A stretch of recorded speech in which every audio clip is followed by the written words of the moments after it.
Mic check 1 2. Mic check 1 2. Mic check 1 2. Mic check 1 2. Mic check 1 2. Mic check 1 2. Mic check 1 2. Mic check 1 2. What's happening, people? What's going on, people? What's happening? Can you hear me? Can you hear me? Let me know if you can hear me in the stream chat. Let me know if you can hear me. Mic check 1 2. Mic check 1 2.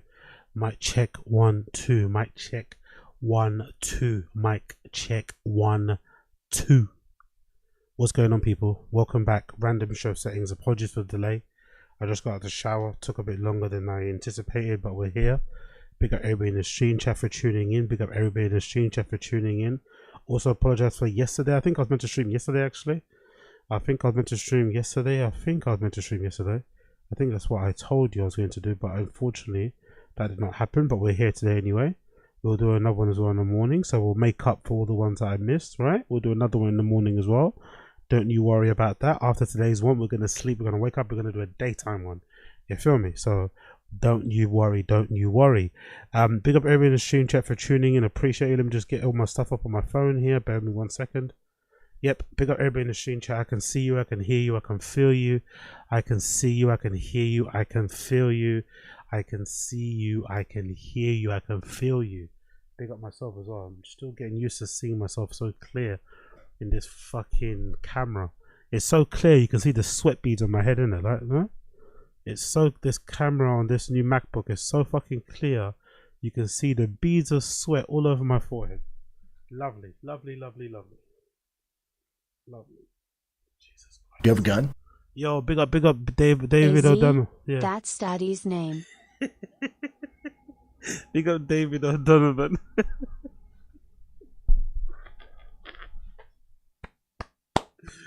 Big up David O'Donovan. Big up David O'Donovan. Brilliant, brilliant, brilliant, brilliant. That's Daddy's number. So fucking good. So fucking good, honestly. That chapter, man, honestly. That chapter, like, whoever you are out there in the Bappaverse, I know you probably paid a big price for it. You probably fucked up your social circle. You probably got, you know, some really mean text messages from Slow Joe and maybe Brendan.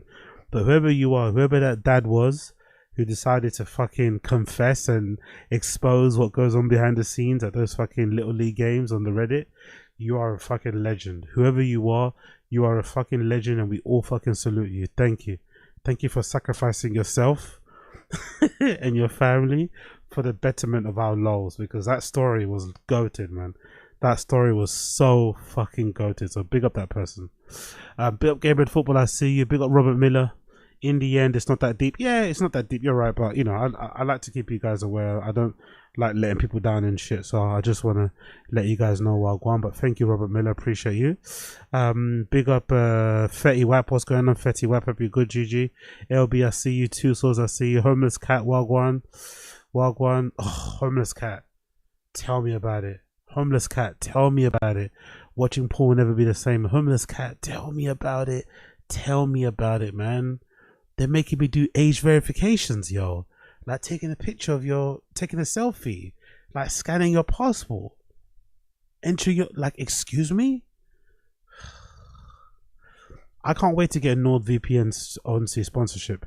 I cannot wait to get a NordVPN sponsorship. The quicker I get one, the better, man. Honestly, I tell you guys before, I'm not really big on ads. I'm never going to be the ad guy, I don't think, with mad adding shilling stuff. I'd rather just, you know, fucking make content and people watch it. I fucking hate ads, like, in the depths of my soul. I fucking hate ads with every fiber of my fucking being.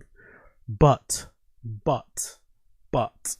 if I did get an ad, the only ads I probably would do would be like Supermalt, yeah, Supermalt.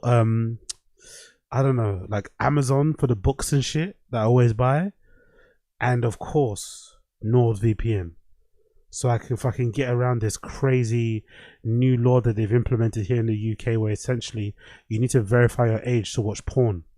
I think even Reddit, Homeless Cat, I think you would know this. Is it even Reddit? I think even when you use Reddit, I think now it comes up with a pop-up that you have to kind of confirm your age.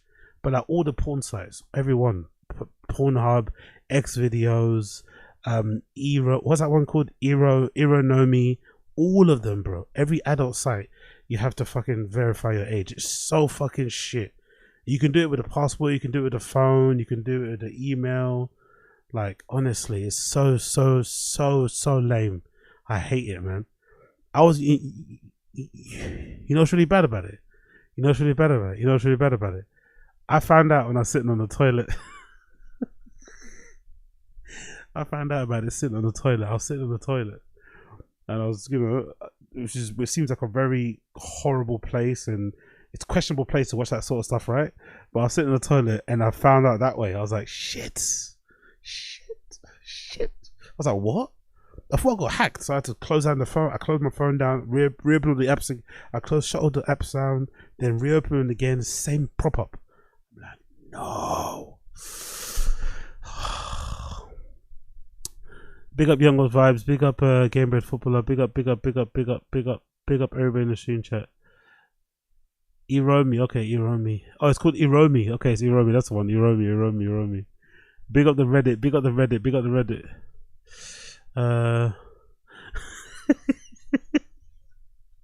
up Koila. Now I know why you. Now I see why you got fired. I promise that's not. I promise. I promise. I'm not one of those psychos that watches fucking Zorn, watches fucking Corn on their fucking work laptop on their lunch break, sitting at their desk with their headphones and just eating their food, casually watching it like it's a fucking Netflix TV series. I'm not that kind of guy. Actually, did I tell you about it, guys? Did I tell you the update? My building, right? My flat has we have crazy concierge. I told you about the concierge guys that kind of basically, fucking takes up my time and doesn't stop fucking talking every time I go to the gym. So I have to go to the gym like really early in the evening to not catch him. Thankfully, this week he's on holiday. I came back, I was like, oh, it's not him, it's another guy. But there was this one security guard or one concierge guy we had downstairs, right? I don't know if you guys have it. You must have it in America. Like hood guys, like African guys, like fresh guys. He'd be watching porn. Like, I swear on my life, right? He started his shift. I think the concierge guys, their shift starts, I think they've got a shift from like 9 to 6. And then the person in the evening comes from like 10 to something, right? Yo, this guy'll be there. I'd be coming back from a run, coming back from the gym. I swear on everything that I love. This guy'll be sitting in the concierge downstairs, watching porn on his phone at like 9-10 a.m. in the morning, sometimes without the headphones in, so you could hear like on low, somewhat low volume. But imagine the front area, the reception area of like an apartment building. It's quite airy, double glazed windows and shit, so the sound reverberates. So even if you've got it on a really low volume, you can hear that shit. That guy was playing full porn on his fucking phone at 9 in the morning. I'm like, and then that's not even the worst part. The worst part of it is that obviously, you know me, I'm a fucking yapper, so I get friendly with these guys, right? Despite their fucking odd activities. So I'd be like, yeah, what's good, man? I'll have a little chat every time I come in and out my building. And one day he kind of talked to me and he was like, oh yeah, I'm going on holiday, innit? I was like, oh, what's going on holiday? It's like, oh, I'm going back to Jamaica, and then I'm gonna go to Nigeria. I was like, what's going on? Like, what's the motive in like Nigeria and Ghana, innit? Or Nigeria and fucking Jamaica? And he's like, what I do, yeah, is that I work for like 6-8 months, save a bunch of P, and then he goes back to where he's from, Jamaica, or sometimes he goes to Nigeria, and he'll basically take that money he saved and essentially will go and like, fuck loads of prostitutes. That's like a scene there. Like a lot of the young girls who maybe don't want to work or can't find jobs or just, want to live that fucking baddie lifestyle. Back in Nigeria, that's like a thing now. And in Jamaica, it's a big thing now. So all these young girls coming up would, are willing to kind of, offer themselves for money. And all these like crusty old guys, these uncles, have the money because they work here. Like, even if you work as a security guard here, you probably earn a decent amount of money compared to what somebody is earning over there in Jamaica. So they go back to Jamaica and they're like kings. So he's taking that money to go and like smash all these like 21, 19-year-olds. I'm like, and this is like an uncle. This is not like a guy in his like late 30s. This is like an uncle, like 50 something. I was like, Jesus, like I don't know, my dad's age and shit. Like, what the fuck, bro? What the fuck, man? Like, and this guy, I swear on my life, right? This guy was watching. I don't know what that's like. I sometimes get a little bit, and I'm not even like a massive consumer of like corn and shit. Not really, I don't think so. I watch it here and there, but I'm not like, you know, I don't know the actresses' names. I don't know, you know, I don't know production companies. I'm not really into that deep. I don't go to conventions. But I sometimes still think with the little or the small amount of corn that I watch, I sometimes think it's doing some damage to me, and it's not a good thing. And I kind of, you know, pull back and rein it back. I can't imagine how much damage you cause to your psyche if you're a man and you watch porn that much as like that guy does, like every day, like at 9 in the morning, you're watching it like you're watching fucking, you know what I mean? Like you're watching fucking, I don't know, Sopranos or some shit. You're watching it all day, every day. I can't imagine what that must do to your brain. How you must view women. How you must view women. Like your impression of women must be, which probably explains why they like what he said. He saves his money, goes back to Jamaica, goes back to Ghana, because he wants it all transactional. He doesn't want all that play, because he's seen the worst of the worst. You know what I mean? He's seen the most, X-rated, crazy content. He doesn't want to have a coffee. He doesn't want to go on a date. You know what I mean? He doesn't want any of that shit. He just wants to fucking bust. But yeah, I can't imagine, man. That guy would, honestly, I swear to God, like, I remember coming behind him, kind of. I was coming through the door, and he was hunched over watching it. You have a gun? Yo, big up RB Sanchez. Corn connoisseur concierge. Exactly. Big up RB Sanchez. Exactly. He was hunched over like this, watching it the whole day. Hunched over, watching it like that.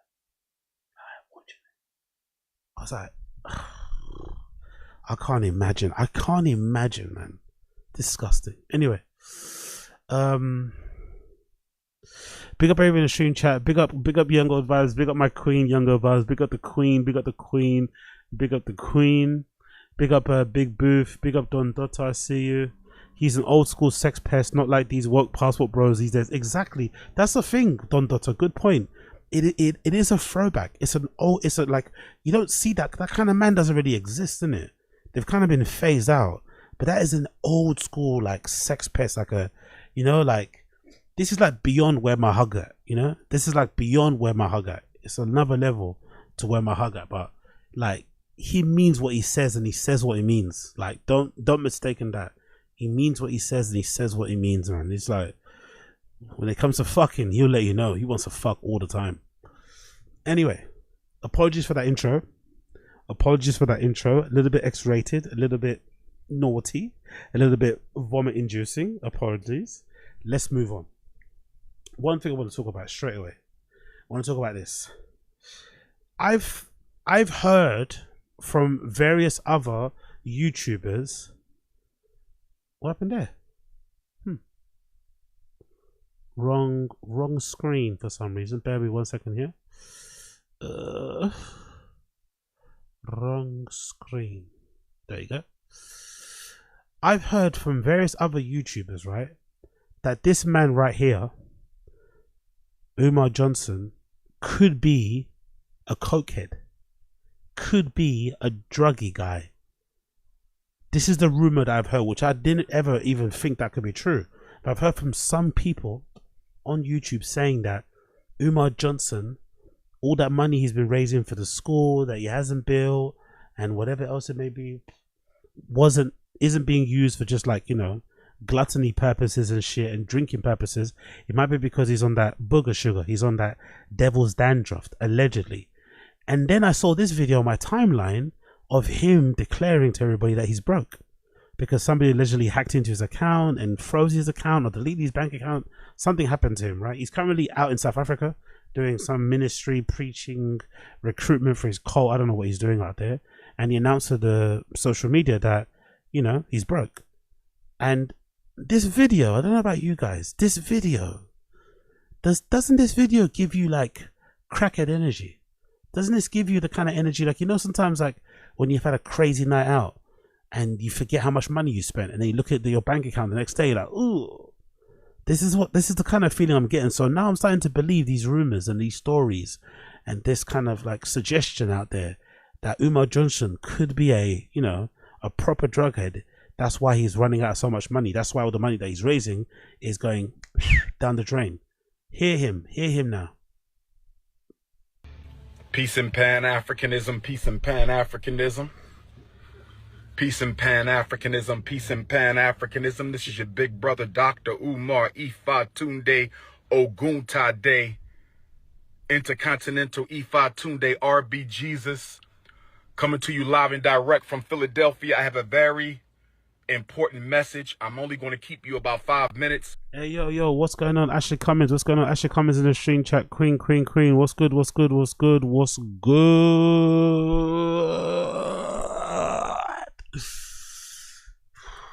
I have a very important message. I'm only going to keep you about 5 minutes. Peace and Pan-Africanism to my continental Africans. Peace and Pan-Africanism to my Australian Africans. Peace and Pan. Wagwan Josie in the stream chat. What's going on, darling? What's going on, Josie? What's going on 10 Toes? Africanism to my Caribbean Africans. Peace and Pan-Africanism. Again, for my people out there that have been party people, please tell me, are you getting like nitty, crackheady vibes from him? Please tell me, as you're watching this video and you're hearing him plead his case and basically ask for help, donations and money and shit, tell me if you can feel it. Tell me if you can feel that baggy desperation, that pickup desperation, you know? He's probably got a phone number on his phone dialed. He's probably got a link that he's been sent, but he's got no money to pick up. But he knows he's got someone to connect with. Do you feel that? Do you feel it? Or is it just me? To my Africans in Europe and Asia. Peace and Pan-Africanism to my Brazil and my South American Africans. Peace and Pan-Africanism to Panama and Costa Rica, my Central American Africans. Peace and Pan-Africanism to my Canadian Africans. Peace and Pan-Africanism to my New York, my Carolina, my Texas, my Phoenix, my Philly, my Jersey, my Maryland, my Baltimore, my Georgia, my Florida, my Arkansas, Alabama, Detroit, Chicago, St. Louis, Kansas City Africans. It's your big brother King Kong. I need y'all to listen up. I got a very important announcement. I'm only going to keep you a few minutes. This morning, I received a text message from one of my homies. He needed Dr. Umar to send him a couple dollars. This morning, I received a text message from one of my homies. He needed Dr. Umar to send him a couple dollars. I logged into my account just to check my balance because I haven't done so since I left for South Africa back on July 10th. That's the first bit of the story that doesn't make sense to me. As a black man, I don't believe that he has not checked his bank account in 2 days. It's impossible. All my immigrants, all my minorities out there, you know, Wagwan, you know exactly how much you have in your account at all times. You're checking that bitch all the time like I am. Like, let's not lie. That's the first thing that I was like, you didn't check your account in 2 days.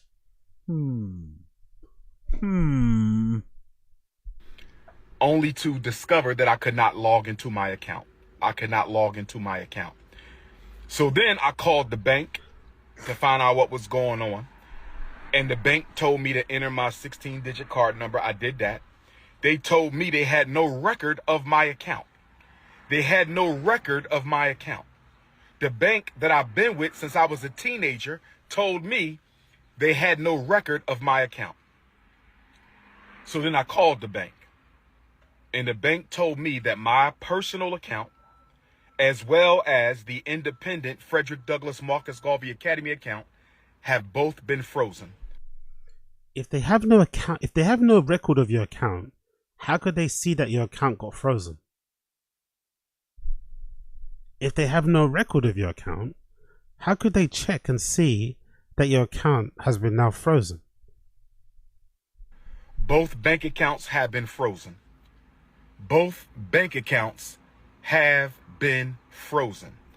And I was told that there is an investigation into my personal account as well as the school account. I asked them, was this due to suspicion of any fraud on my part? I was told that it was not due to suspicion of any fraud on my part, but I was told that it was due to suspicion of fraudulent activity. I was told that someone has been trying to gain access to my personal account and the FDMG account. I was told that someone has been trying to gain access to my personal account and the FDMG account. I personally don't believe he has two accounts. I believe what's happened here, and the more I'm watching this, the more I'm thinking to myself, he doesn't give me druggy vibes. He just gives me like pure charlatan scammer vibes. And in this moment, this is when you're seeing it. Because there's no reason why someone like Dr. Umar Johnson should be in a position where he's begging and pleading with his fans to give him money.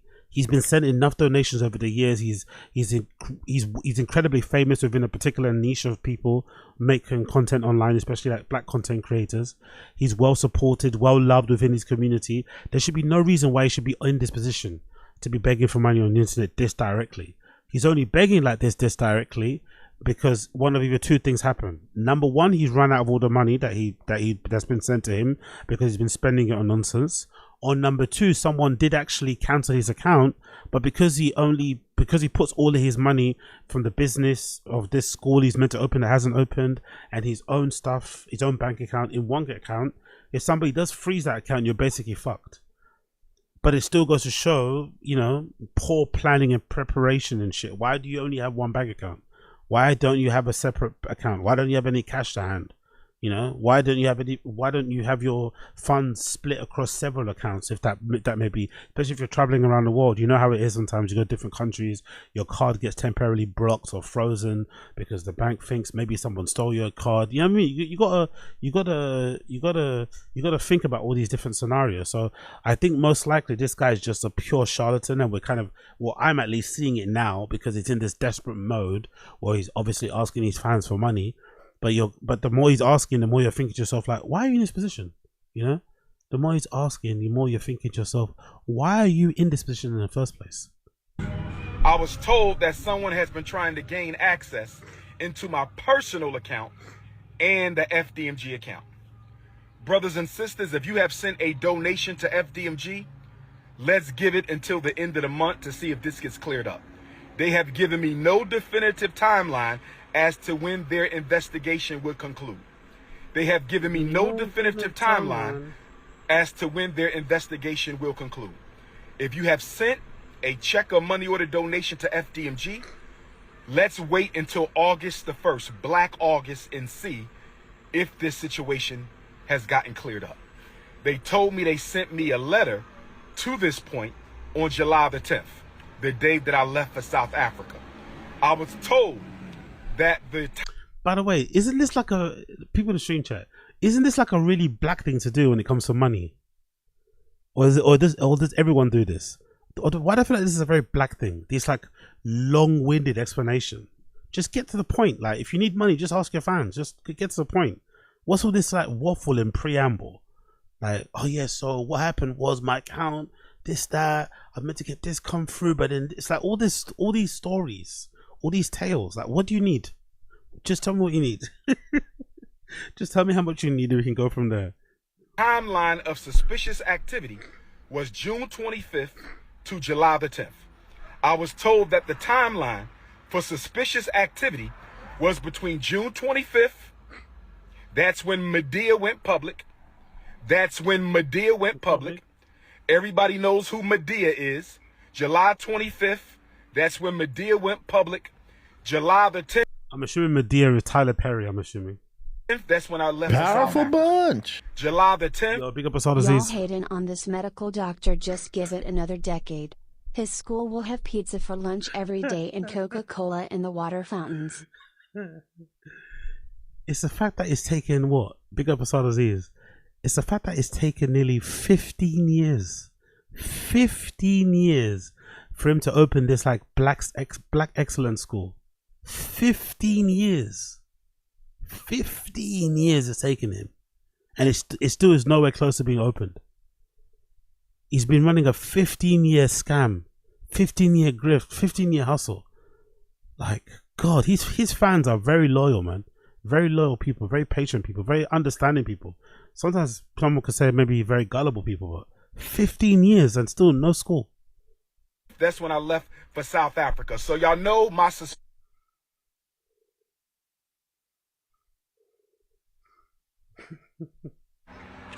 I believe Medea and Pastor Bussy were fraudulently trying to get into my account. And if we find out that's the case, they will be sued and possibly arrested, because Fraudulent activity on a bank account is a federal offense. Fraudulent activity on a bank account is federal offense. Fraudulent activity on a bank account is a federal offense. Again, June 25th to July 10th is the period of suspicious activity. That is from the time Medea went public and I left for South Africa. Between the time Medea went public and I went for South Africa. So brothers and sisters, if you want to make a donation to FDMG, you must send it to PayPal. Hold off on the checks and money orders until the situation is resolved. Hold off on all FDMG Academy money order and check donations until the situation is resolved. He wants that PayPal, give it to him straight in his account. Doesn't want no super chats, doesn't want no checks, doesn't want no money orders. Give me that PayPal hitter, give me that PayPal straight in my veins, If you want to make a donation to FDMG, send it through PayPal. Right? PayPal.me/FDMG Academy. PayPal.me/FDMG Academy. PayPal.me/FDMG Academy. If you want to make a donation to the school, hold off on checks and money orders until we find out what the hell is going on. The bank is investigating the fraudulent attempts on our account. If I find out Medea and Pastor Bussy had anything to do with this, I was told that they can be arrested for federal offense. I was told they can be arrested for federal offense. Now, with that being said, brothers and sisters, Dr. Umar has access to no money right now because my personal account contains all of my money. I only send it to Apple Pay and PayPal as necessary. Did he say he has two accounts? Didn't he say he has a personal account and an FDG and whatever for his school? Now he's saying he only has one account. Like, all of this double speak, isn't it? He says one thing, he says another thing. So he's only got one account, and that one account has all the funds in that account have been drained, most likely because he's been, probably, splurging on fucking kente cloth shit. Funny guy. So the Prince of Pan-Africanism, for the first time in my life, is without any digital currency. So for my loyal supporters out there, if you can spare a few dollars so I can take care of Queen Mother Ifa Tunde and myself until my bank account is frozen.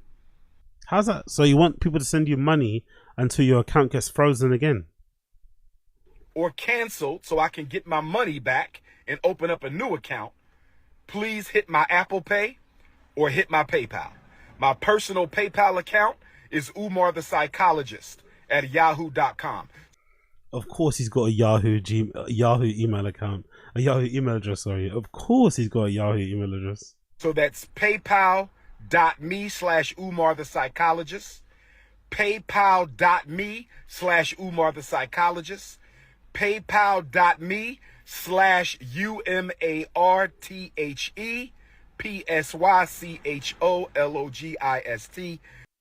Anyway, you get the point. So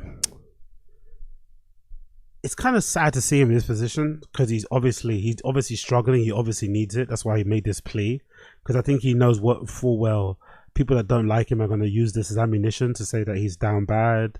They're going to laugh at him. They're going to mock him. The people that have this conspiracy theory that he's a crackhead, they're going to continue on. It's going to give, add fuel to that fire. But it's just interesting how these type of, which I think personally, I would say, people who are maybe these charlatan, scammy type people, they eventually always show themselves up in it. You eventually always get to the truth of the matter in some way, shape or form. They always reveal themselves, and I think this is the moment where you see it. So I don't really buy into this idea that he's a crackhead or cokehead. I don't think that's true personally. It maybe could explain maybe some reasons why large chunks of the money's gone, because keeping up any type of drug habit is going to be expensive. But I just think he's been very reckless with the spending, because I could imagine someone like him, most likely similar to fucking DJ AKADEMIKS, he probably orders everything to eat from fucking DOORDASH. He never probably cooks at home. He's probably traveling pretty well in terms of first class or business class and shit everywhere he goes to give seminars and shit, jumping around in Ubers. That sort of stuff adds up. So it's probably not drugs. It's probably just him indulging himself in fucking, you know, in sushi and other types of seafood and rice and gourmet this, gourmet that. Easily that money can go. So he's probably in a bad position, mostly because of that, and less to do with him living this kind of rock star lifestyle. But there is a big push, big narrative people are pushing out there that Dr. Umar Johnson's a cokehead, and that's why he's running out of the money that everybody donates to him for him to build that school. He's then siphoning off to buy numerous 8-balls. And I've seen a guy's video actually on YouTube where he kind of dissects it and looks at previous streams, and you see Dr. Umar going off screen, and then I think the guy increased the volume, because there's a way where if somebody is going off camera, you can increase the gain and hear stuff in the background. He increased the gain and you can hear what sounds like sniffing in the background, like him doing a line or something, which I don't know, again, if that's true, if that's us just looking too much into it and shit. But there is a big conspiracy theory around it, and it might explain again why big chunks of the money are gone, because he does get quite a lot of donations and shit sent to him, because he has a pretty loyal fan base. It's not maybe not the biggest, but they are really ride or die. But either way, he's down bad. Dr. Umar is down bad. Moving on, let's do some TFATK shit. Let's do some TFATK shit. Let's do some TFATK shit. Episode number 1108. Episode number 1108. I've taken some clips from it. Let's react to it right now. Let's go. Big up ASON, exactly. AZ thinking of expensive flashy food. Rice, exactly. I was about to say gourmet. I was about to say gourmet. I was about to say gourmet jerk chicken. You know, that's what I was gonna say. That was the first thing on my mind. I was like, is there like gourmet? Is it like Michelin star jerk chicken? It must exist. Michelin star jollof. That's what I was gonna say. Big up Asada Z, dropping thousands a month on DoorDash is king shit. A true king. Yeah. Do you guys remember that screenshot? Does someone have it? DJ AKADEMIKS DoorDash screenshot. DoorDash. Yeah, do you guys remember this? Is it this one? Yeah, do you guys remember this? Do you guys remember this? I don't know if you guys remember this. Do you guys remember this? On stream. AKADEMIKS was on stream. He put his screen up. Look at his email. Look at AKADEMIKS' email. Look at AKADEMIKS' email. Just full of DoorDash emails. Order confirmation, order confirmation, order confirmation. Big up AKADEMIKS.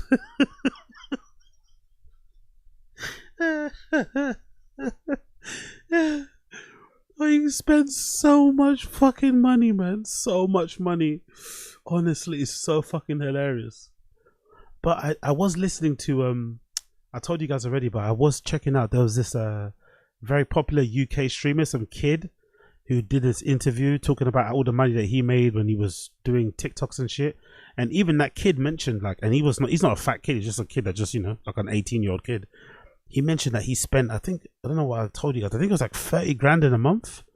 So that shit can add up. You think he spent 30 grand a month just ordering breakfast, lunch and dinner through like Uber Eats or Deliveroo that we have here in the UK. And I think he said he got through 30,000 in a month. I can't imagine spending that much on fucking delivery, you know, food delivery services, but I guess it can add up very, very easily. Very, very, very fucking easily. I just can't imagine your trash. Your bin must be awful, innit? Throwing away so many containers. You must fill up those bin bags super, super, super fast. And your shits must be disgusting. Like, cause I know when I have a bad week or a weekend of eating fast food, my shits are so stinky. Like, so disgusting in that. So I can't imagine how stinky people shit, unless maybe if you're eating good shit. Maybe there's a way to do it. Maybe there's a way to DoorDash yourself food, and you're only eating healthy things. I guess you could do some of those.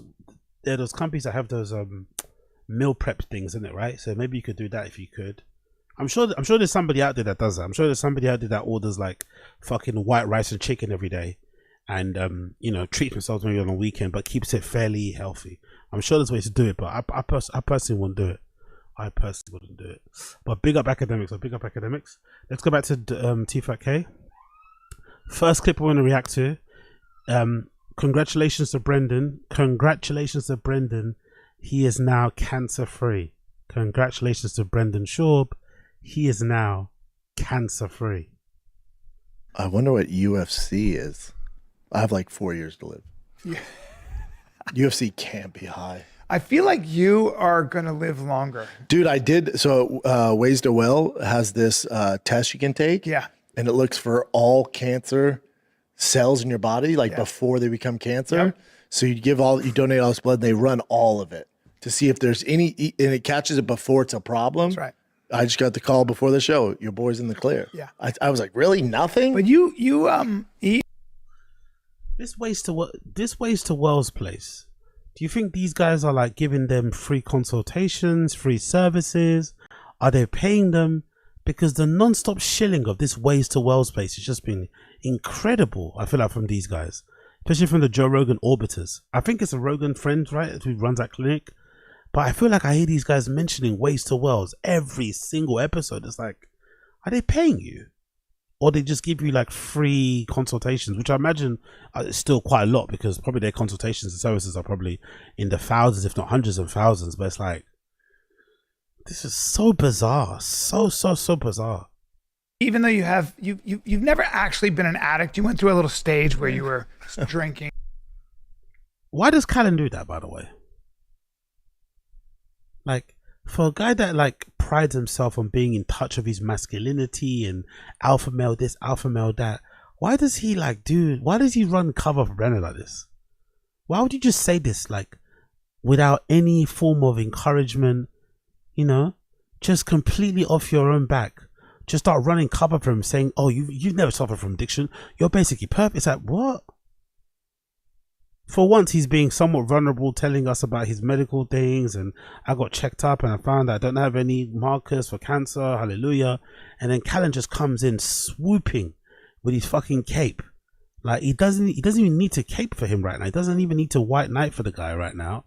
And he just voluntarily just drops to his knees, cocks his head back and just opens his mouth wide and says, in here, please, sir, with no encouragement. It's like, why does he do this? For a guy that's in touch with his masculinity and stuff, shouldn't you be of the mindset of trying to be as honest as possible with your male friends? Telling people the hard truths, letting them know if they've done bad, even though you're my friend, I'm going to let you know so that you know how to fix up, because if my friends, you know, iron sharpens iron, all that sort of nonsense. Why does he do this? Why does he like indulge? Why does he fucking do this sort of stuff? Why does he do this to Brandon? It doesn't do him any favors. It makes him look like a fucking cuck.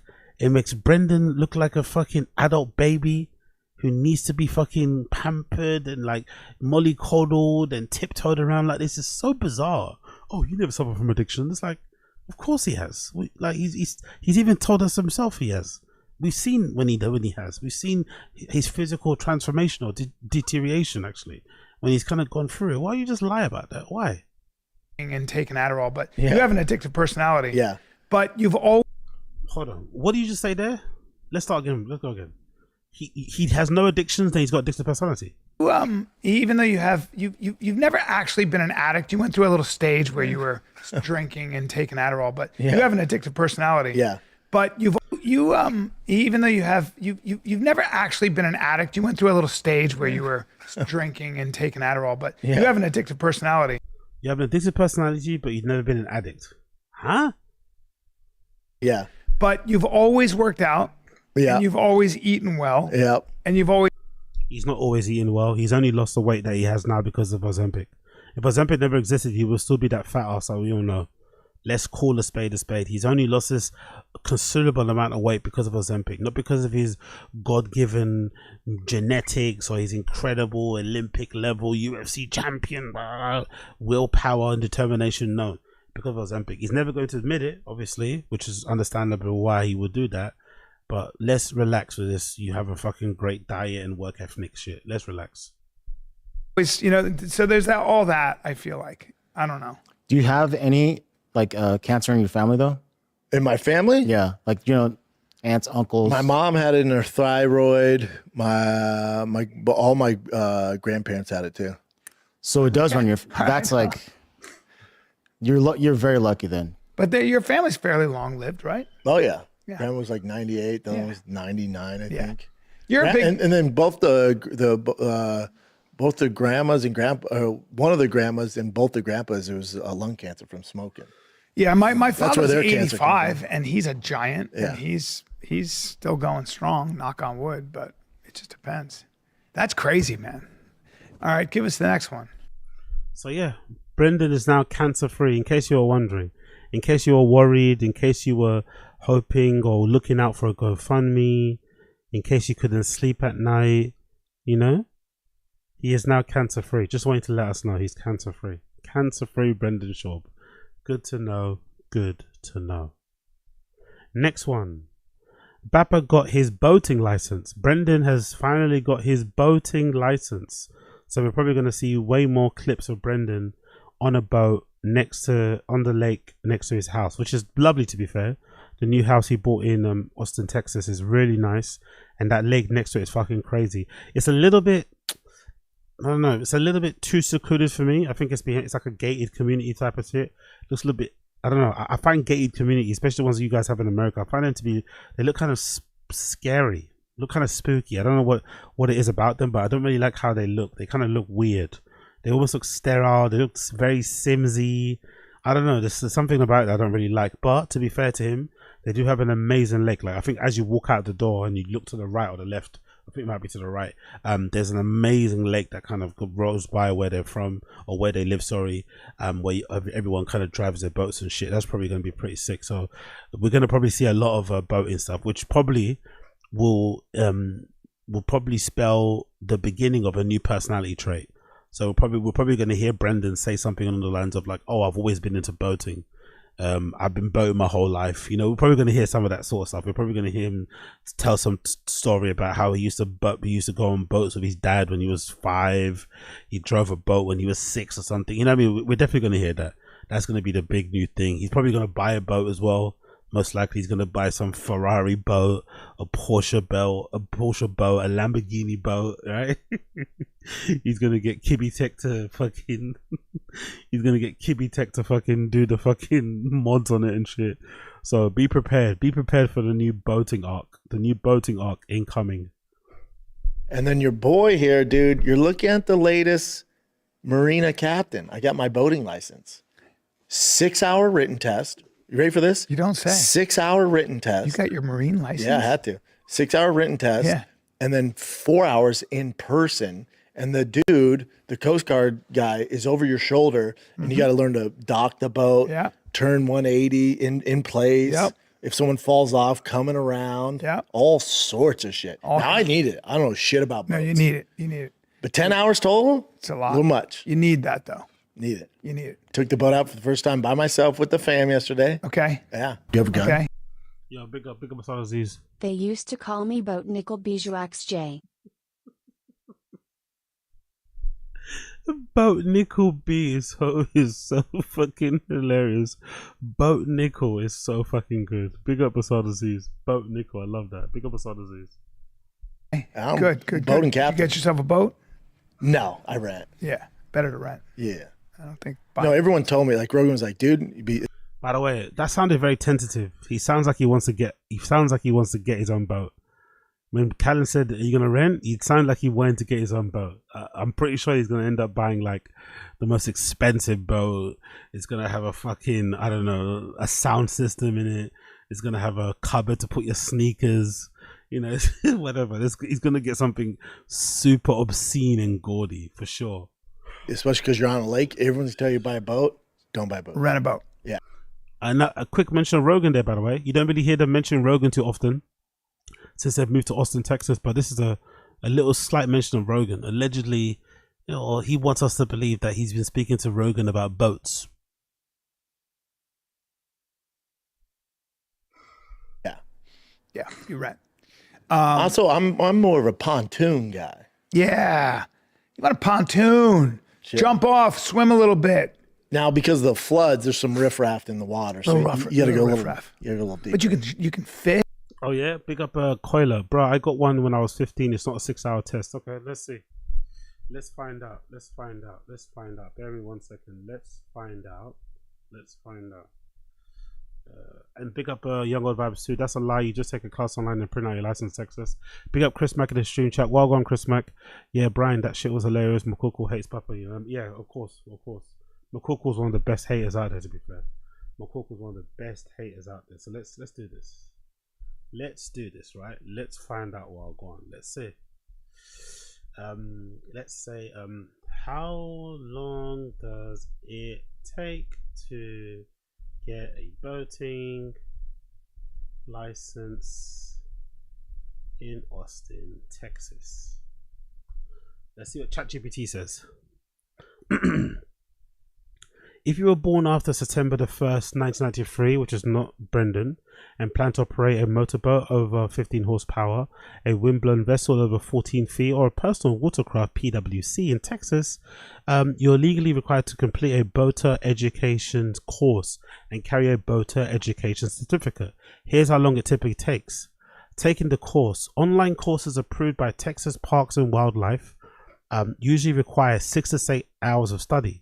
More participants fighting the shit in 6 hours, or 4 to 6. Courses are self-paced, start and stop anytime, and progress is saved. Some classrooms options are available in Austin. Exam and temporary certificate. Once you pass the final exam, you can immediately print a temporary certificate valid for 60 days.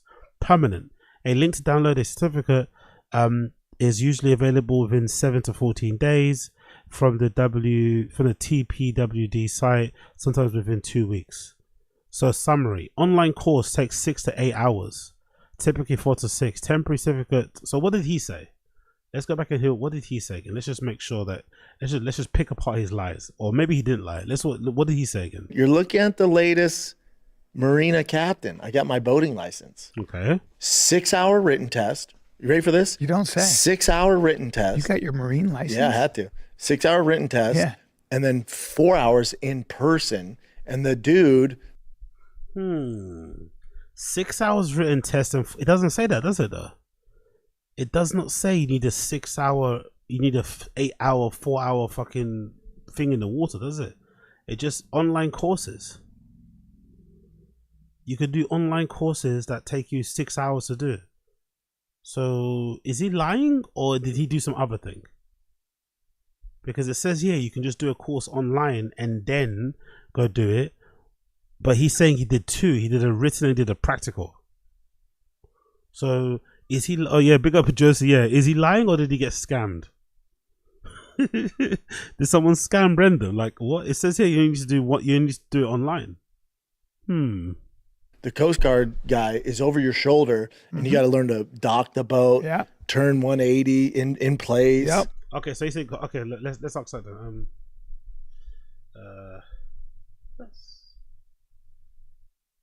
Wait a second here. How do you get a captain's boating license in Austin, Texas? Let's see. Let's see what it says. Captains. Let's see what they say about the captain's thing. Here's detailed list of the U.S. Coastal Guard Captain's License, commercial credential, while based in Austin, Texas, which applies statewide. Sorry. Most applicants aim for the OUPV, often called a 6-pack license if you plan to operate in inspected vessels. Determine the license type. Carry up to 6 paying passengers on vessels. Okay, wow, it's a lot of stuff. Yeah, Coiler was right. Who said that? Was it Coiler? Yeah. Meet sea service requirements, minimum 360 days of underway experience, 4 hours in the water equals 1 day, with at least 90 days and at least 3 years for the near coastal endorsements. Other eligibility, you need to be 18 plus, valid TYC card, transportation, worker ID, USCG approved CPR first aid certificate. Wow. Okay, medical exam, drug screening. Shit, Coiler's right. You need a lot of shit to be a fucking captain, innit? Or to get a captain's license at least. Assemble application packet, application form, submit the form online. How long does it take? Preparation for exam. The time varies depending on how many sea days you've logged. UCG review and processing typically takes 90 days before submission. So what is he like? Did he go online and research this and then try and lie about it? Or did someone scam him and say that the boating license that he got is a captain's license? Like, what the fuck is going on? Such a weird thing to lie about, isn't it? So you got a captain's license. No, you got a boating license, but he's trying to make it seem like it's a captain's license. But then the boating license, you don't even need to do a practical test. You just do the test online and get a paper and print it out. Such a bizarre thing to lie about. Such a dumb thing to lie about. But Papa got the average stuff like a fishing license, but of course Papa is over exaggerating to make it look stolen. But exactly, it's making boating stolen valor is crazy. We got Chris Mack. Yeah, the Coast Guard master's license is hard to get. My sister failed the first time. Wow, man. Yeah. To be fair, it's a good thing because boats, you know, and sea shit is probably very dangerous. So it's good that they take these type of precautions, and it's such a high entry to kind of get it done. But yeah, let's go back to the video. What a strange guy, man. Strange individual. Weird thing to lie about, isn't it? If someone falls off, coming around, all sorts of shit. Now I need it. I don't know shit about boats. No, you need it. You need it. But 10 hours total? It's a lot. A little much. You need that though. Need it. You need it. Took the boat out for the first time by myself with the fam yesterday. Okay. Yeah. Okay. Good. Boating captain. Did you get yourself a boat? No, I rent. Yeah. Better to rent. Yeah. I don't think. No, everyone told me, like Rogan was like, dude, especially because you're on a lake, everyone's tell you buy a boat. Don't buy a boat. Rent a boat. Yeah. Yeah, you rent. Also, I'm more of a pontoon guy. Yeah. You want a pontoon. Shit. Jump off, swim a little bit. Now, because of the floods, there's some riffraff in the water. So you gotta go a little deep. But you can. Quite in the stream chat. My roommate worked at the marina in his video. You need to take a day course or take a test to rent the boat. It's like a snowmobile. I was like, okay, cool. Again, like, why is he? I just don't get the. Maybe it's just a pathological lie thing. It's such a strange thing to lie about. Anyway, whatever. You can fish. Not a fisher, but if I wanted I like fishing. I'd fish, get in the water, do some butterfly. Sure. You know what I mean? Maybe just go under the water, then come back up. Now I can't. Now they do have sailboats to rent, and that's a different animal. Very different animal, sir. And you need a different certification for that. That's right. That's right. A sailboat scared me. It looks like a lot of shit. I've tried to do that. Sailboat? Yeah, I was in Canada. I got in a little sailboat, and because I've been in sailboats, I went, I got this. Oh no! And I didn't got it. No, I didn't got it. You understand? It's a lot. Do I pull the jib sheet? No. Watch out for the bow. No, you gotta know what you're doing. You gotta head tack. Well, you gotta tack. Oh, I don't know what that means. But also the Coast Guard guy who was training us, he's like, people die all the time. Hey, also, if you're Callan, maybe get a new shtick in it. This whole like, oh my god, I'm such a useless man. I'm such a I fall so short of being like a man's man. This sort of like shtick that he does, I'm just tired of it, bro. Find a new one. Find a new one, man. Find a new one. Find a new one. I'm just this like funny guy, entertainer dude. When I see people doing like real manual labor or whatever else it may be, or conventional jobs with their hands, I feel so inadequate. It's like, bruh, enough. I know it's probably how he makes his money. I get it. It's part of his identity. Maybe it's actually a real, it's actually a real pain point and insecurity for him. But I'm just fed up of it. On this lake all the time. He goes, just, you know, recently there's a guy, you got to pay attention. You got to be paranoid all the time. So if you're the captain of the boat, he's like there was a guy not paying attention, and this guy was in a jet ski, hit a wave, jumped up, come on, landed on the captain. I'm like, what? On the captain in his boat. Oh yeah. He's like, so you just got to be a. You can tell Brendan hasn't spent a lot of time around regular people, because the moment he repeats every story that he hear. Like, I feel like we hear every interaction he's had with a regular person in real life, a civilian, let's say a non-comedian, non-podcaster person. I feel like he's relayed it on the pod. I feel like every little interaction, however small, he has somehow relayed it back onto pod and let us know. Oh my god, you never guess what? My neighbor, right? My neighbor from across the road, he waved at me. Yeah, my neighbor waved at me. So crazy, bro. I was like, what the fuck's going on? Does he want to suck my dick or something? Like everything, every small interaction he repeats, because he's never had those interactions before. He's so used to hanging around with like Hollywood people. Like, he has no understanding of like just how normal and chill people are. Already, you know, like sometimes also probably a lot more funny than his friends, and he repeats it all back like he's just discovered this whole new world out there. Where at all times he's like, you know what you should be as paranoid. You really do. I'm your guy, because people drink. Yeah, and they get reckless. And now remember, I had to get the certification just because I'm part of this boat club. Yeah. But I could just. By the way, one thing that's funny about the lake, right? Think about a boat in the lake. You know, one thing we haven't heard him talk about much since he moved to Austin, Texas. Fish.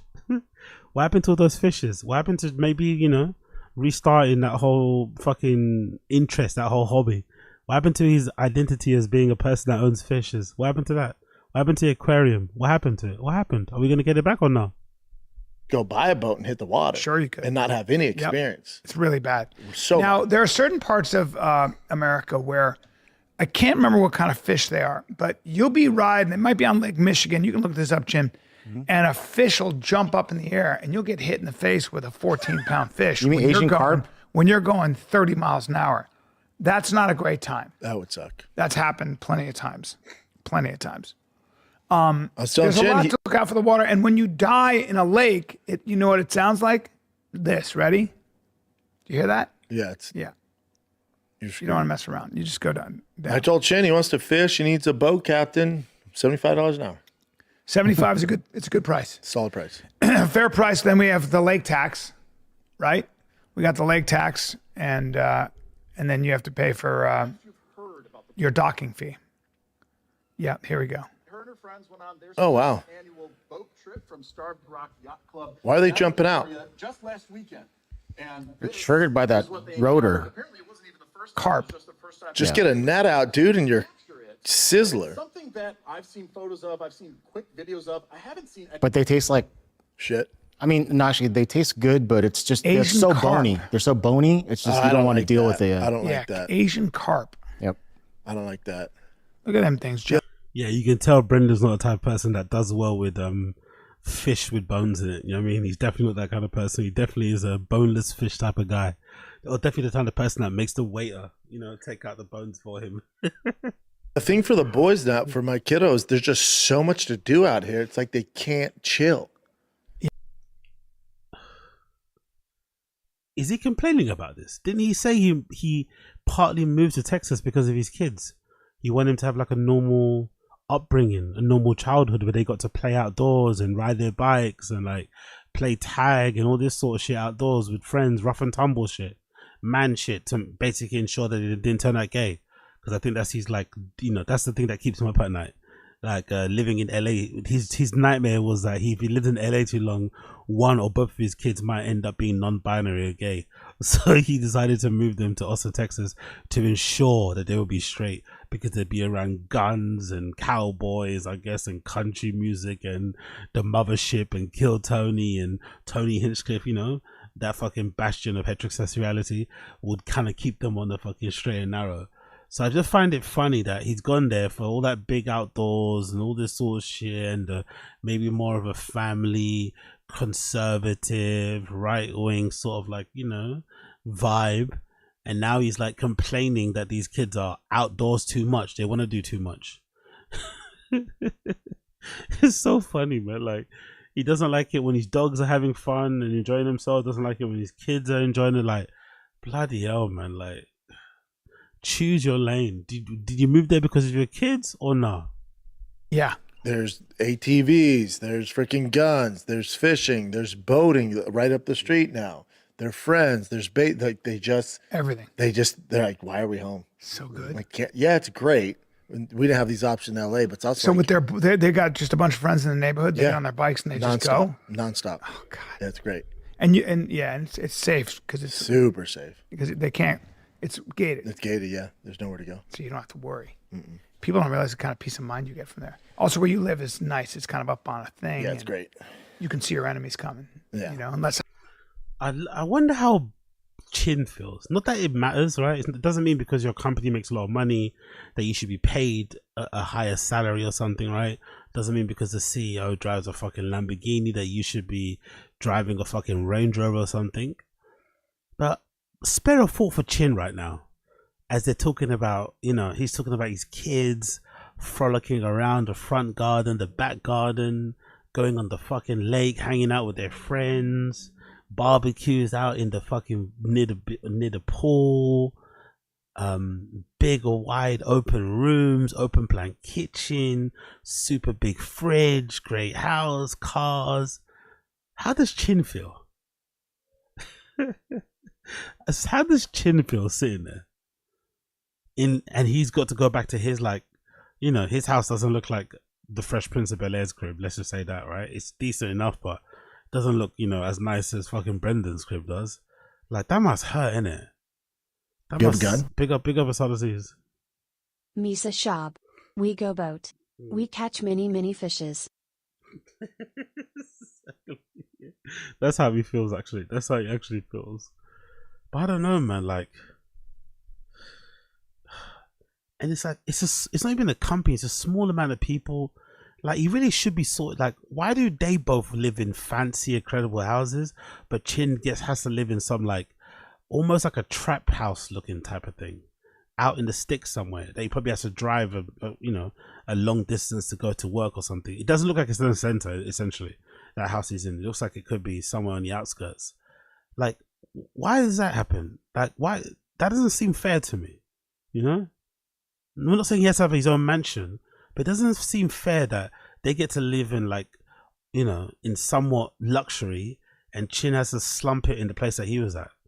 And it sounded like, by all intents, that he's down bad too. Like, you know, there's a clip that we mentioned where he said that he's kind of running out of money. So I don't know, man. Like, I feel kind of bad for him. I'm not gonna lie. When these conversations happen, it's like, you're not doing well. You're probably, you know, rubbing a couple dollars together. You're holding it down. You're having to sleep on the fucking air mattress on the floor and shit. And then these guys are living in luxury. I don't know. Big up Jack Downey Jr. In 10 years, they have never one time spared a thought for Chin. Who gives a fuck? He's the Asian help. Unfortunately, Jack Downey Jr. Brutal but true, my friend. Brutal but true. Big Booth, this is how Chin's life ends. Editing the podcast. Oof. Fucking hell. That's a miserable life. I'm just seeing it now in my head.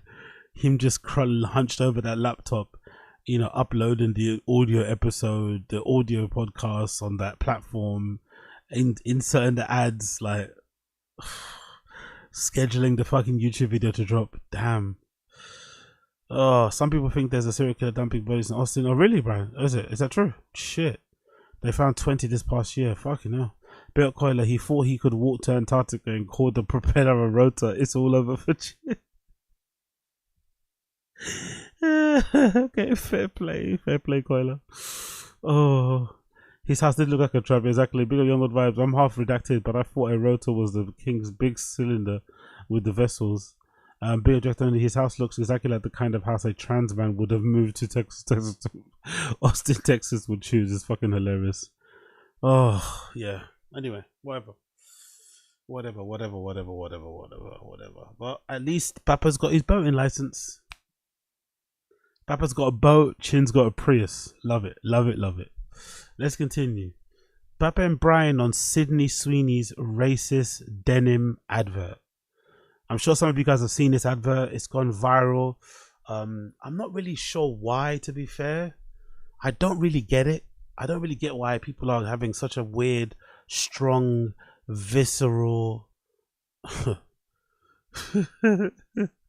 I love fucking HSTIKKYTOKKY. Look at the tweet you see when I open Twitter. Look at the first tweet I get from HSTIKKYTOKKY. Gonna get head off that red dress real quick. Then might respark. She's gagging for it. Gonna get head off this girl. She's gagging for it.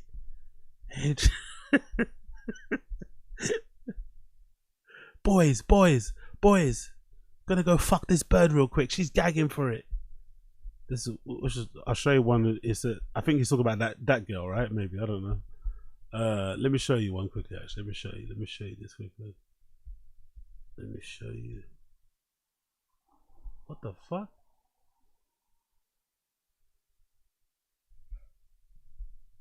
What's this about? Let me show you quickly. Let me show you. Can I have a free taste of you, Babs? Oh my God. Can I have a free taste of you as well? Yeah. Yeah. Can I have a free taste of you? Yeah. Okay. Which flavor? This one. Is this Riz or sexual harassment? Is it still sexual harassment if she's giggling? Can it still be sexual harassment if the girl you're talking to is giggling and blushing? Can it still be seen as sexual harassment or not? I'm not joking. Which one? Why are you getting so hot and flustered? Am I making you hot? Am I making you... Why is she so nervous? I'm contacto también. You feed me. No, I can't do that. Dame. One more. I'll give you one more. This is the one. Yes. Can I just ask you one question? Yes. So when you two, who wears the strap on? Both. Both? Have you... Which hand? Which, both of you, yeah? Yes. You both... Yes, which hand? Which hand? We change. Oh, you change? Yes. Oh, okay. Why not? And you ever get guys involved? No. Never? So you look at me right now, you don't see anything?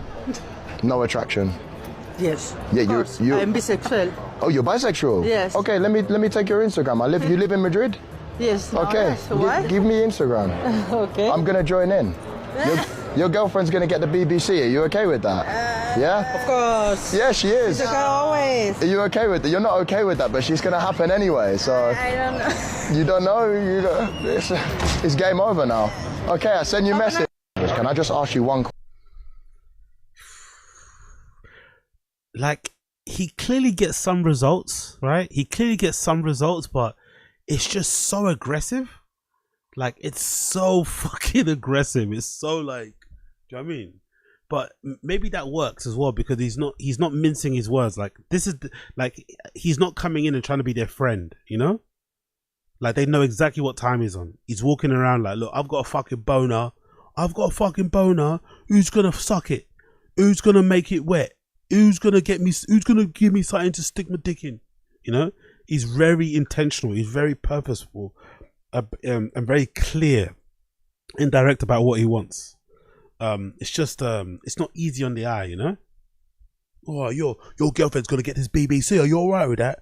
Is your minge soaking wet at the thought of me and your bird having it off, eh? She's gonna have that BBC in her mouth. Is that making you wet? Are you getting all hot and horny?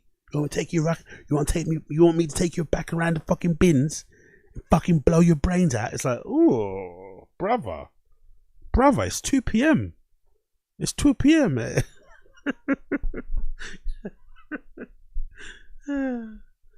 Let's have some pinchos first. You know what I mean? Let's have a couple cervezas. Maybe un cafe, you know? Let's chill.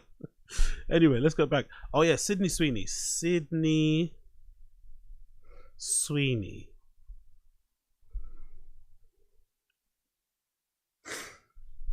So this advert, for some reason, is making people really angry. Whoa. Okay, we're not going to scroll down. Hold on. Jesus Christ. Twitter is crazy, bro. You search, look all I wrote on there, by the way. Just so you know, you don't know. All I wrote was Sydney Sweeney. That's all I wrote, her name. All I wrote was her name in the search bar. All I wrote was her name. Fucking hell. Twitter is crazy, bro. Hold on, let's scroll by. What is this? I want to see the full ad. Someone got the full ad?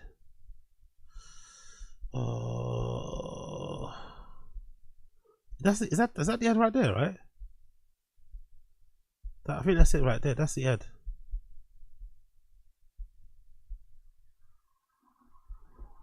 Let's see. Okay, for some reason, I don't know why this ad is making people so angry. But this is the ad, right? This is the ad. I don't know why this ad is making people so angry, but I don't think there's another one too. So do this.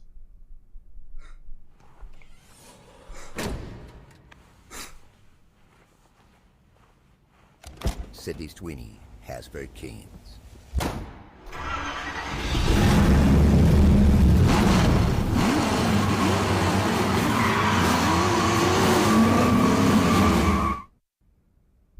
Okay. What's the other one? I'm not here to tell you to buy American Eagle jeans. And I definitely won't say that they're the most comfortable jeans I've ever worn. Or that they make your butt look amazing. Why would I need to do that? But if you said that you want to buy the jeans, I'm not going to stop you. But just so we're clear, this is not me telling you to buy American Eagle jeans. Sydney Sweeney has very keen. You see? It's a good advert. I don't understand this like racial, Nazi, white, fucking nationalist agenda. Like, why is everyone trying to make it seem like it's a race? It's a good advert actually. I don't really know much about American Eagle jeans, but they seem decent. They look good on her on this advert. I don't get why people are so upset by this. I'm very confused why people are so upset. Hey, my body's composition is determined by my genes. Hey, eyes up here. Sydney Sweeney has very keen. It's a bit funny, some humor in it.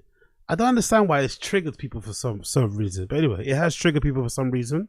So let's go back to the video of the TFATK guys discussing this very advert. Yeah, which is even worse for you. Yeah, you're taking some shots to the head. So Sydney Sweeney's recent American Eagle ad is being compared to Nazi propaganda. You have to delete. Let's listen to this. Let's listen to this. But real quick. So Sydney Sweeney, obviously a gorgeous woman, right? Yeah. It took marketing companies 30 years to figure out. What does he say? Marketing. What is that for? It say marketing. Is it marketing or marketing? Let's listen to this. Let's listen to this. But real quick. So Sydney Sweeney, obviously a gorgeous woman, right? Yeah. It took marketing companies 30 years to figure out. Oh, Americans dig hot chicks. Not 30 years. They went off the rail. 30. They went off the rail with this body positivity thing only about probably 6 years ago. So no, but for the past, I mean, for the longest time, marketing went away from hot chicks that sold stuff. When that's right, they were on the cover of Sports Illustrated when they started putting really heavy people on there. But I just want to know who had American Eagle. Now their company went up $1 billion in profit after so they paid her, I think, $20 million. So she. I love how Brendan gets all of the information from like tweets and headlines, isn't it? There's no extra reading, nothing. He just takes whatever he sees in bold as gospel. If you put something in bold and you put something as a bold in title or underline it, or you put it on big black text on white background, Brendan's going to believe it, hands down. He's not going to question it, nothing. Like, what? 1 billion. Okay, cool. She actually got underpaid. But I want to know who in the marketing meeting was like, I got an idea. This might be old school. I know I'm young. This might be old school. Why don't we get a real hot chick? Genius. Like, you got any ideas? Sydney Sweeney is like #1 right now. Just have her close the trunk of a car. Just put her in like some pretty promiscuous merch that we make, and then pay her, and then we don't promiscuous merch. Promiscuous girl. Really have to do much. And she's also she's a gearhead. She likes like Broncos and so did this what? She's a gearhead. It'd be funny if Sydney Sweeney actually knows way more about cars than Brendan does. Would that be hilarious if Sydney Sweeney is actually a better driver and has way more knowledge and ability to repair and fix and whatever else cars MMV than Brendan? That'd be fucking hilarious. Stock just shoot up. $1 million or $1 billion. Excuse me, everybody. $1 billion is $1,000 million. Just so you know. Say that every time I say $1 billion. Yeah. But important to know. Yeah, but I think the rest of the staff was like, "You think just a hot chick?" He's like, I might be going on a whim here, but Americans dig a pretty girl across the board. Selling the lifestyle. When you why are they acting like this is the first time a hot girl has advertised something? Like, why are they acting like this is the first time a conventionally attractive woman has advertised anything? As if like the only things that you saw advertised with that had, you know, that were aimed at women were like plus size people and stuff. Like, what the fuck are they even talking about? This is such a Facebook, Twitter fucking conversation. That's not really happening in the real world. I'm just confused why people are seeing that Sydney Sweeney advert and immediately thinking that it's a, you know, it's a white nationalist fucking dog whistle or something, you know? It's a white supremacist thing. I don't get that angle. That's the angle that I'm confused about. Like, why is everyone thinking it's like a white thing? Like, I don't get it. It's just she's just advertising some jeans, and they're obviously leaning into the fact that she's really hot and people like her boobs and shit. I don't get the whole like white nationalist thing. It's so bizarre to me, or the right wing thing as well. It's like, huh? So what? Jeans are right wing. Clothing is a lifestyle, and when people wear clothing, they want to look their best. So you might want to have somebody that reflects that. So in your mind, you're like, I want to look closer than Sydney Sweeney. Roll the tape, please. Hold on, and real quick, you know how I know you're gay? If you see Sydney Sweeney, she's mid. Hey, dude, you just came out the closet, my man. Too. Oh, I like how he doesn't understand the meme, by the way. I like how Brent doesn't understand the meme, or the troll anyway. The troll is, which I think is hilarious, because a lot of women online, especially ones who are like extremely, extremely hot, they do have a tendency to be a little bit, you know, they like to be the main character. Sometimes they love it. They're sometimes attention seekers. They love to throw out a couple of fucking, you know, thirst traps. So I love that the troll now is for people to just write mid in the comments of like super hot girls. She posts a picture of herself lying on the beach with her bum hanging out, some good picture of her tits looking all bouncy and shit and round, and the first comment will be for someone says, yeah, nice view but mid, or yeah, I mean, or something like that. Like, I think it's a really good troll, because for whatever reason, some girls can't resist the urge to kind of clap back and fire back, like, how dare you call me mid? Look at your profile. I wouldn't come next to you with a 10-foot barge pole. Da, da, da, da, da. So I love how Brendan's completely missing that troll, and thinking people are actually being serious when they say Sydney Sweeney's mid. No, they're not. It's just a troll because she's attractive and I think she's hot. So the funny thing to do is not just continue the circus or continue the fucking soliloquy of calling her hot. The funny thing would be to say that she's mid, you know. But Brendan obviously misses that. Same way here, he missed that see more. That's the best thing, by the way, right? One of my favorite, or one of the things that makes me laugh even to this day, was how Brendan got trolled so continuously with that see more, click here to see more thing on Instagram. That comment that troll people were doing, he fucking got suckered into that one so often. I love it. I've heard people say that. Oh, buddy, you're a gay man. Yeah. Is she mid, bro? Is she mid? Hey, let me tell you something. Hey, show me your last 6 You'd girlfriends. move her into your house.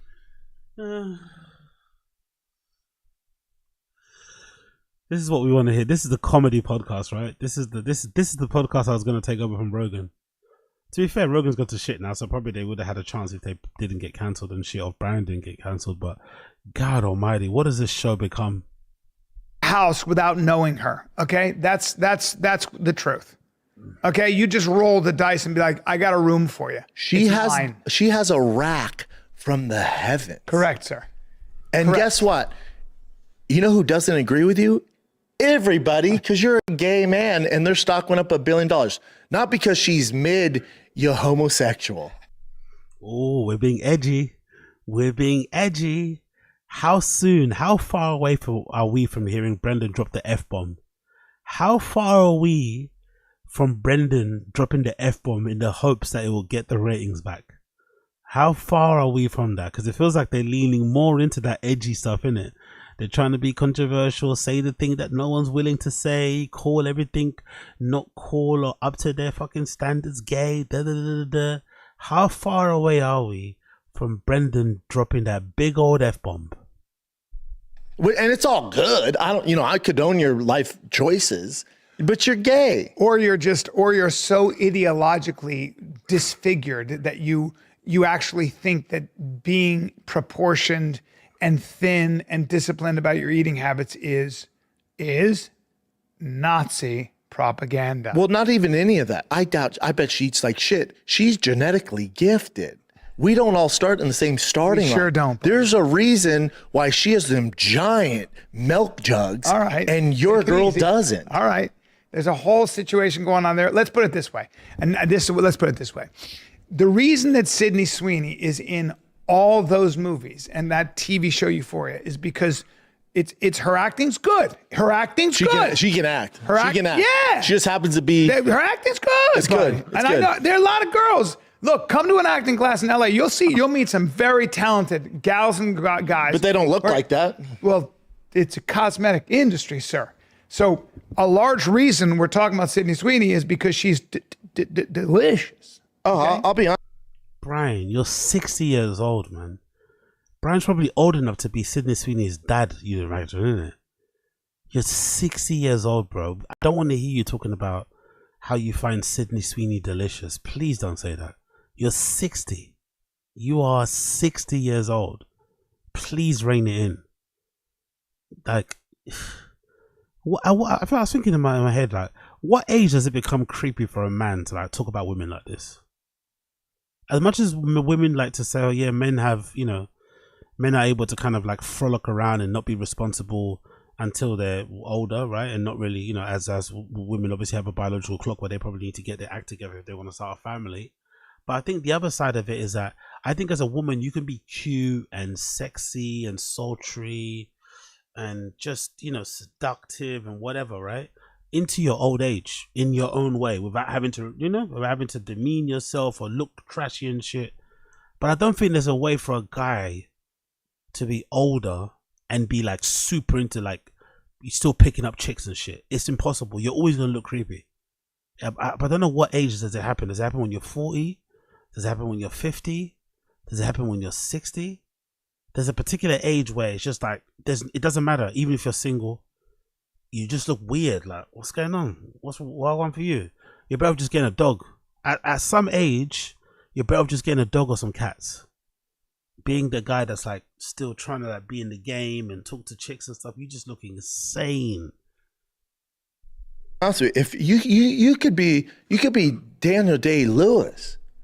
Yeah. Right, but he's a man, so he gets a pass. He's all right looking, but he's so talented. Correct. Now he's actually handsome as shit. He's all right. He's all right. But if he's not like fucking Brad Pitt. Like Brad Pitt's a solid actor. Daniel Day-Lewis is my type with his strong jaw. That's my type. Yeah, sure. But the point is, if it's a female, I know what you're saying, and you're as talented as Daniel Day-Lewis, no, you're right. Correct. Unless you got them insane knockers. Correct. Get off my screen. Well, I mean, I don't come. I'm sorry. Am I at Walmart?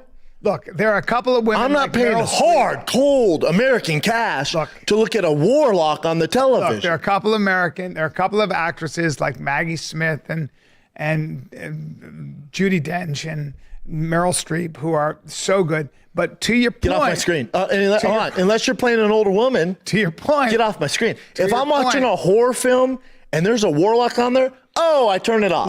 Look, it's what you're saying is Sydney Sweeney is. And guess what? The rest of America's just like me. Well, she's a powerful creature.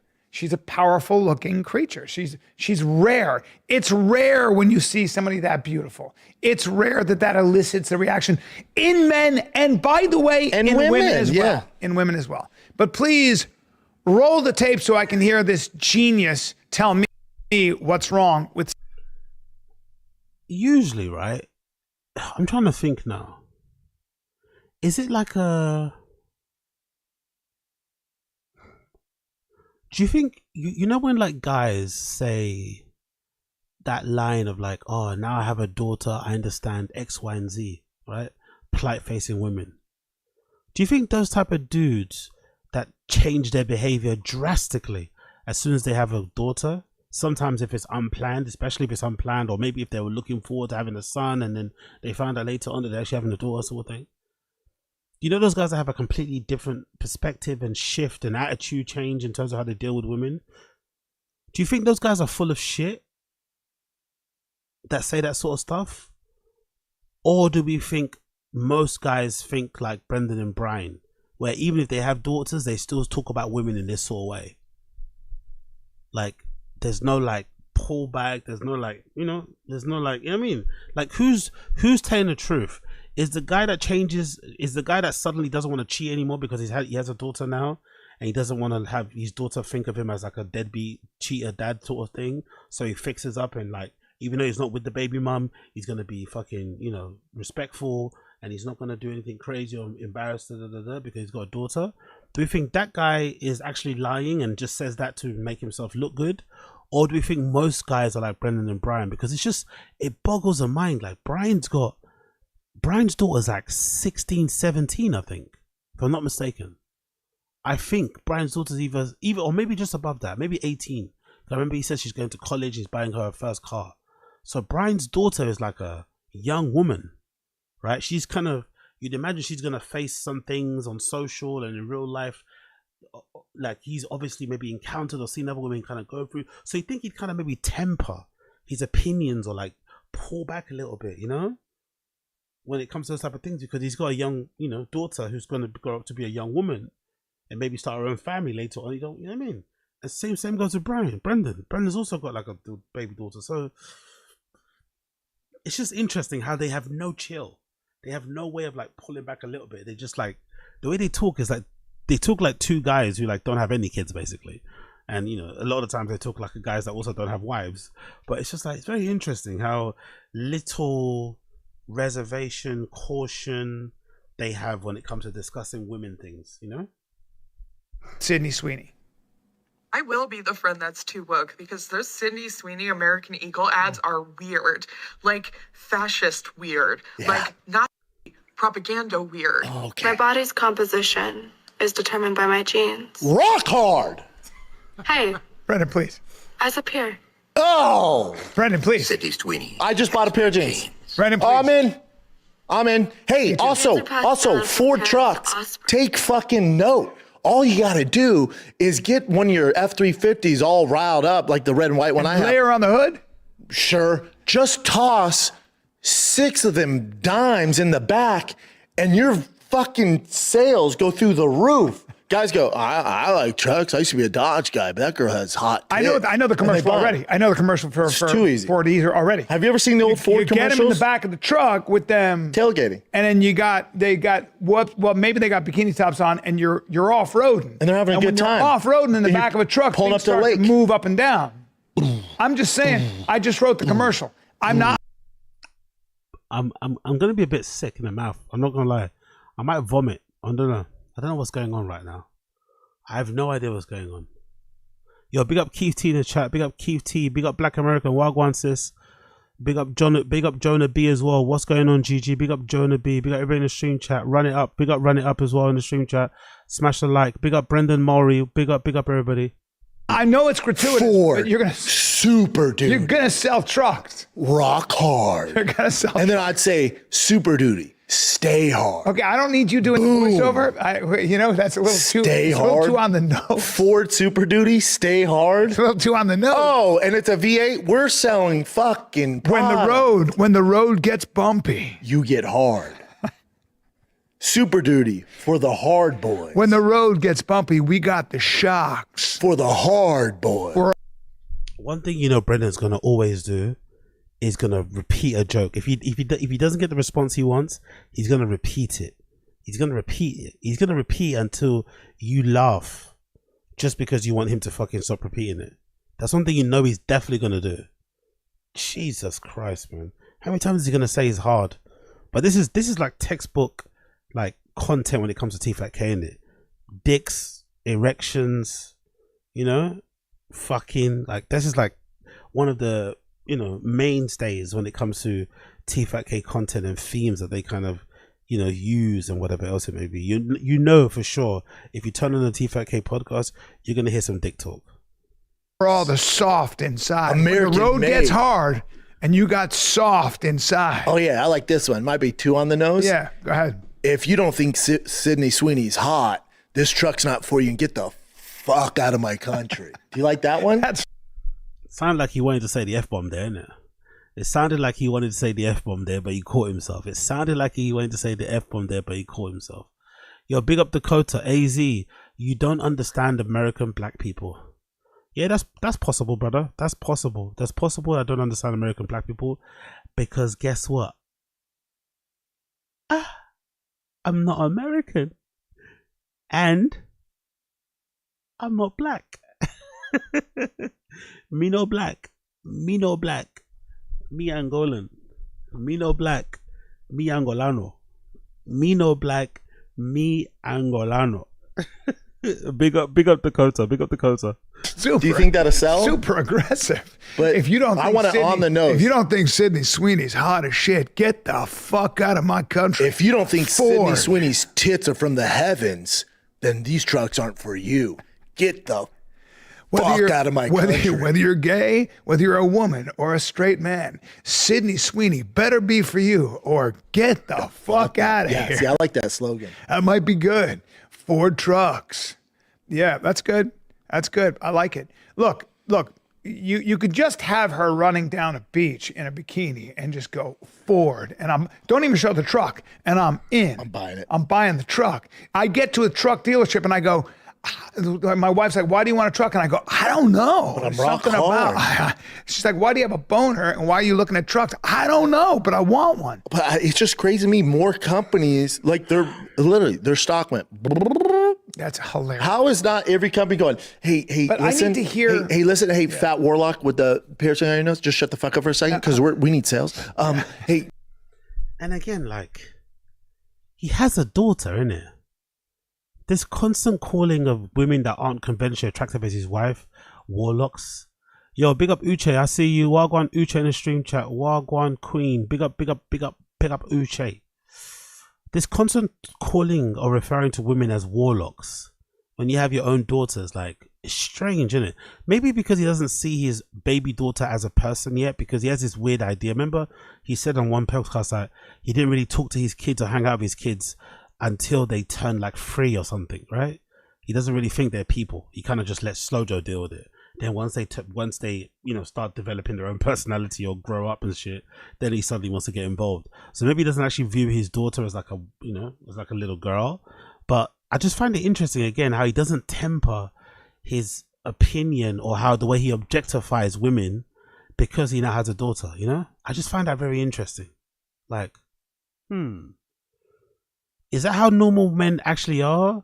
Or are these guys just weird? Because I've always heard of the adage or the cliche of the man that has a daughter and then suddenly changes everything about how they view women and shit. But these guys don't seem to have changed the slightest. Like, Bryan fucking got accused of rape and nearly had his whole career taken away from him, and he's still out here talking mad shit. Brendan's still the same thing. It's like, god damn, bro. Like, you're not gonna rein it in just a little bit?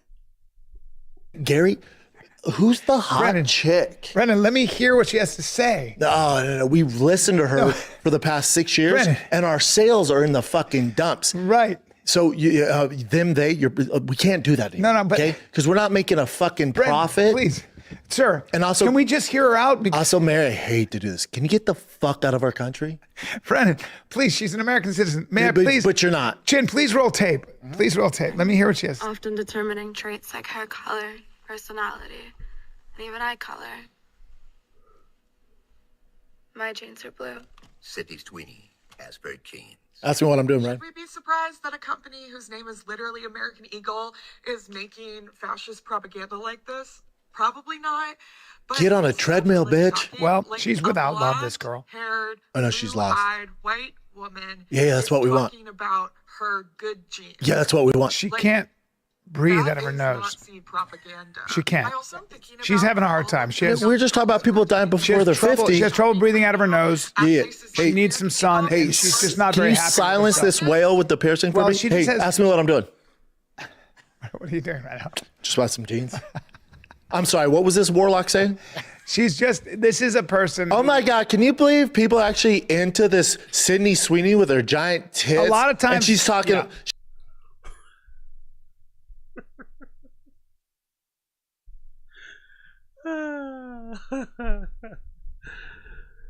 This whole, like, I don't know, like, I guess you have to try, right? And I'm a big believer in trying, but do these guys really think this is what's gonna that's gonna rejuvenate their pod? Do they really think this is what's gonna change their fortunes? This is what's gonna get TFATK up the fucking podcast charts? Like this sort of stuff, this culture war sort of shit, this pseudo fucking fresh and fit shit. Like, is this what they think is really gonna work? This is what's gonna get them going back up again. Like, this shift feels so dated, so long overdue, just so past. They've missed the boat completely on that sort of shift.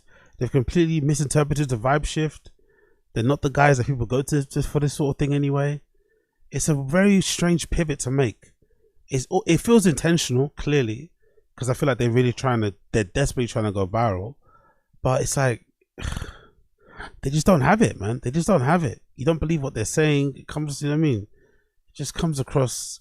It even come across funny. It just comes across hate-filled and obnoxious and bigoted, and you know, it just comes across badly.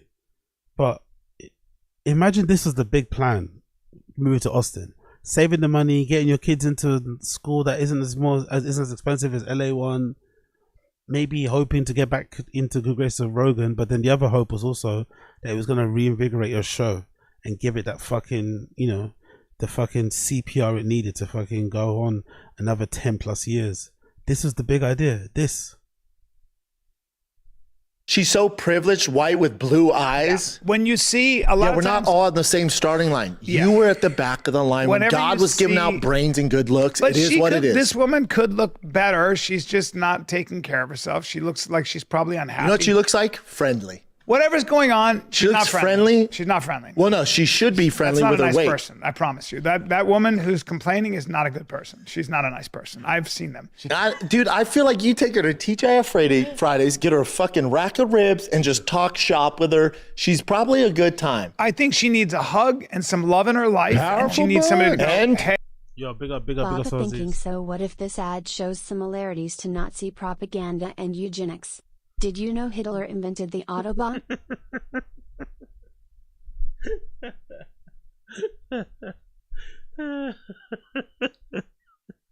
So fucking true. Big up Asad Aziz. Big up Robert Henry Poet. Wagwan, my G. Big up Robert Henry Poet in the chat. Wagwan, GG. Hey. And? I know. Some exercise. And? A nutrition plan. And some. Big up Keith T. Any fan who thought they were relevant has abandoned them at this point. They can't recover. Yeah, true. They can't recover. That's very, very, very true, my friend. Son. Cock. Well, that's what I'm saying. She needs love in her life. And when you don't have love in your life and you've been indoctrinated into the wrong ideas that are not working out for you, all you can do is put up a wall and fight people who look. But to defend her a little bit, the reason why she's so anti-Sydney Sweeney is because she can't join that club. That's right. So it's like, all right, let's get together a club of the uglies and heavies, and let's like try to get rid of those people. And they were successful for a number of years. But they've done. They're like good-looking men, alpha men, and hot chicks. They're the enemy, right? Yes, and then a small group went, yeah, I guess, because I guess we're ugly too. Yeah. And then all of a sudden, then finally nobody's making any money. No. And then America goes, hold on. I don't even know where this narrative is coming from. This fucking tale. I don't know when this, like, I don't know who he's even arguing with, to be fair. This is such a bizarre rant. Hold on. We got to go back to what, it's all good. But it's worse than that. Because her philosophy that she's been indoctrinated in through colleges and high school and all this is a lie, and it's a lie because it doesn't work for her either. Because all it does is create unhappiness. She's broke. Yes, it creates unhappiness. It creates all kinds of neurosis. It creates anxiety. It creates depression, and when you have that as a result, a woman who can't breathe out of her nose and who is, all she can do is go, this is not okay. Because it's Nazi propaganda. She's so twisted. She can't even see that it's just an ad. She just needs that works. She needs a chocolate. Yeah, Casey. How does Baba consistently have horrendous takes? I think most of it's because he doesn't really have his own takes. That's the problem. I think he just reacts or takes, or basically copies the takes other people have online. Doesn't really have his own takes. That's the issue. That's why his takes are usually quite horrible, because he tries to repeat something he sees online, but obviously he butchers it in a classic Bapper way and makes it sound way more redacted than what that person actually intended to sound, and then we get what we get here. Big up KC Big up KC Shuffle. KC. A shake and a hug. And I think she'd be all right. And say it. And cock. It is what it is, Brennan. I didn't say that out loud, but you did. I'm too old. But the bottom line is, as an older man, sometimes I feel compassion for a younger, lost youth of America, the American lost. She's part. I thought he was gonna say, sometimes I feel compassion for a younger lost girl. I just want to put my hand around their shoulder and tell them, you're my girlfriend now, or something. It's like, yo, chill. Part of the American lost. Her philosophy, what they talk about, is a lie. It hasn't worked. Their notion of feminism, which is we have to be against men and against this culture and against America, anti-America. I've never had a hot chick say those words. Did you see that poll that they did where Democrats, 32% of Democrats are proud to be Americans, where 92% of Republicans are proud to be Americans? It's pretty wild. For the people not proud, get out. Yeah, conservative. I don't know what's worse, man. I really don't know what's worse. I really don't know what's worse, man. The politics talk, the culture war talk, the gender war talk. I don't know which one is worse when it comes to this show. I'd rather just sit there and talk about the UFC. I'd rather just hear Brendan talk about fucking Kibitech and fucking Raptor trucks and shit. And Callan talk about fucking someone's back and abs. Honestly, when they start getting into the gender war, politics, culture war shit, I literally just want to go fucking boom. Big up Black American. AZ, now you gotta go back and tell your friends that US acts uneducated because only ugly people go to college. Exactly. Great point. That's basically what he was saying, isn't it? Exactly. That's basically what he was saying. Oh, only the uglies go to college. And ruin all the fun for everybody else. But yeah, big up Black American. Jesus Christ. Anyway, that was Brendan and Bryan on the Cindy Sweeney racist denim advert that went viral. I'm sure some of you guys have seen it. You know Wagwan. You know Wagwan. Let's just mix things up a little bit, right? Let's mix things up a little bit. Let's go to American Redact. American Redact's got a new video he just dropped because he hasn't been around for a while. American Redact hasn't been around for a while. So let's check out American Redact. American Reader's got a new video just dropped. It's called Tony Hinchcliffe just got a huge reality check. So let's check that out. Big up American Redact. He's been missing. He's been MIA for a while, but he jumped right back into it. And boom, 171,000 views. Big up American Redact. Absolute G. Dude, to have a $5 million home off the backs of open micers is the greatest achievement in human history. Whoa, he came out swinging. Who's this guy? He came out swinging. Having a $5 million home off the back of open micers. That's the American dream. Fucking hell, whoever that guy is, he came out swinging. Reload that. I love that. Dude, to have a $5 million home off the backs of open micers is the greatest achievement in human history. There's nothing better than that. To watch Casey Rocket sweat so he can buy a second lake house is... Oh, big up Successful Egg. Was it Comedy Enforcement that's been missing? Or not? It wasn't. It's not American Redact. Actually, where's Comedy Enforcement? That's a good point. I've not heard about him for a while. What going for him? Hope he's alright, man. Last video 1 month ago. Okay, he's probably just taking a break. It can get quite exhausting doing this shit, to be fair. You know, it's no fucking 9 to 5, don't get me wrong, but okay, yeah, he's just a month ago. The last video Comedy Enforcement put out was a video called "The Biggest Rogan's Fake Comedians Are Losing It." He has got a second channel, doesn't he? Doesn't he have a second channel? Yeah, he does, right? There you go. Comedy Enforcement Live. Anything on there? No, 2 months ago. Yeah, so he's probably just taking a break. Hopefully, big up Comedy Enforcement.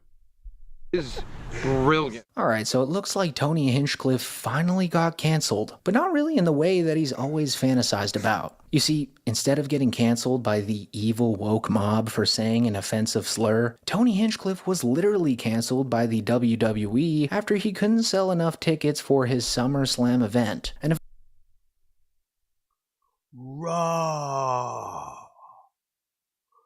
Raw, and they put it in bold text. Like cancelled amid poor ticket sales. Yo, they did him dirty, bro. Usually they always lie.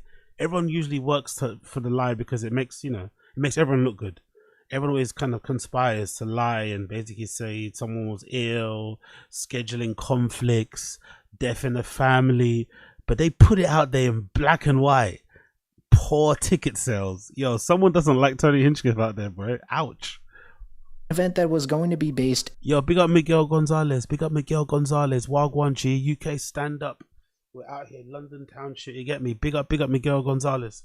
Entirely around Tony's comedy. Pretty hard pill to swallow for the comedian known to have the largest ego known to mankind. Look like Tony's ready to suck dick in any body of water. Yes. Go have your magic moment. This is the biggest thing in your career. Go do it. Go get it. Go get it. These personal ones hurt a little bit. Go ahead. They gave me a chance, you know what I mean? They gave a hungry wolf a chance. And this cancellation comes just... One more time. I love the hungry wolf shit. One more time. One more time. Go get it. These personal ones hurt a little bit. Go ahead.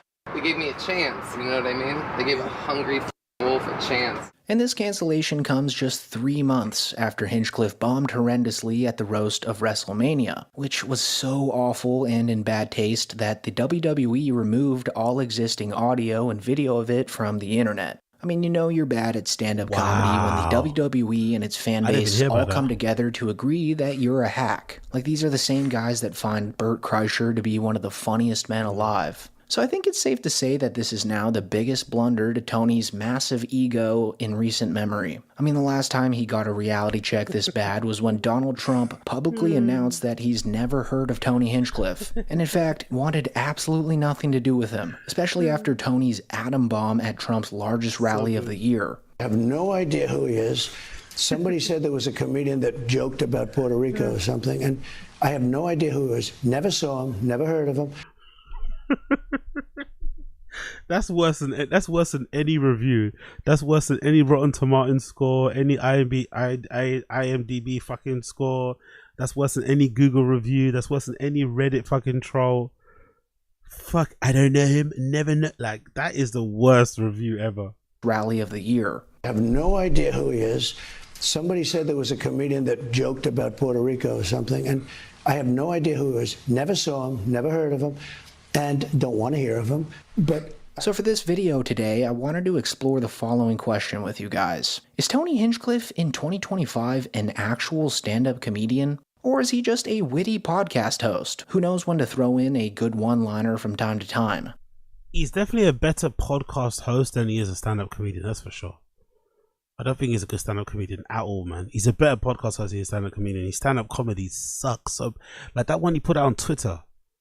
Has he still got that one on Twitter, by the way? Let's check that. That one on Twitter was so fucking bad. Actually, I don't want to search anything more because I don't want to get more tits on my fucking screen. Hold on 1 second. I don't want more tits on here. Tony Hinchcliffe. Let's see. Okay, cool. Thank God. I don't want any more tits on the screen. Okay, cool. Let's see. Has he still got that video on his thing, on his account? Let's go media. Has he still got that special? I think it might be this one. Is it 37 minutes? Yeah. Let's watch 5 minutes of this uninterrupted. 5 minutes uninterrupted, right? And just listen and see if you can laugh at some place. I'm gonna randomly go here. I'm gonna randomly start from here.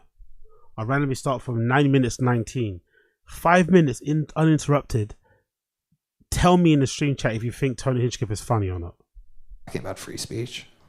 What could go wrong?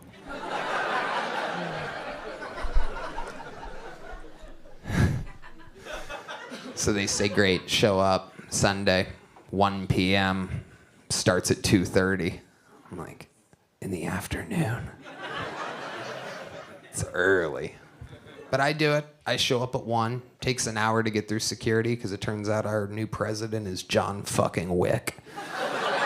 Just dodging bullets all the time. Remember the one time the news told you about that? That one day that it happened and they never spoke of it again? He's just fucking poof, poof, poof.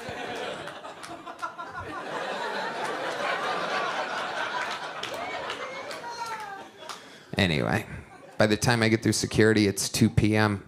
I go up to the teleprompter guy. I go, hey, I got these notes. I want to get them in here. I know you guys got the goods. He's like, it's too late for the teleprompter for you. I'm like, wait, what? He's like, everybody has their stuff loaded in. It's too late. He can't do it now. I'm like, okay. I'm stuck with the tiniest notes ever so that the lady next to me on the airplane couldn't see what I was writing. Oh, yeah. You can't write big for a Nazi rally. You know what I'm saying? You can't be like, dear Donald Trump, so happy you had me here. Next to some fucking libtard.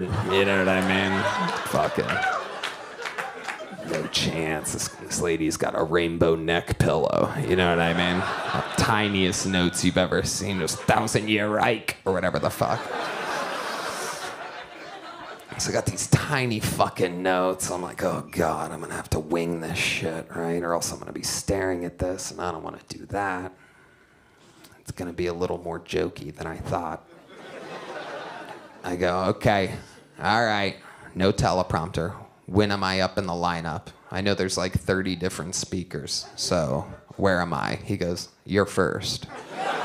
No, you don't want that. I don't want that. This isn't good for anybody.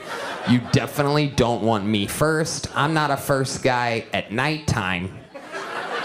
I sure as fuck am not a first guy at 2:30 in the goddamn afternoon. I go, there has to be something on before me. He goes, don't worry. There's definitely something before you. Prayers and national anthem.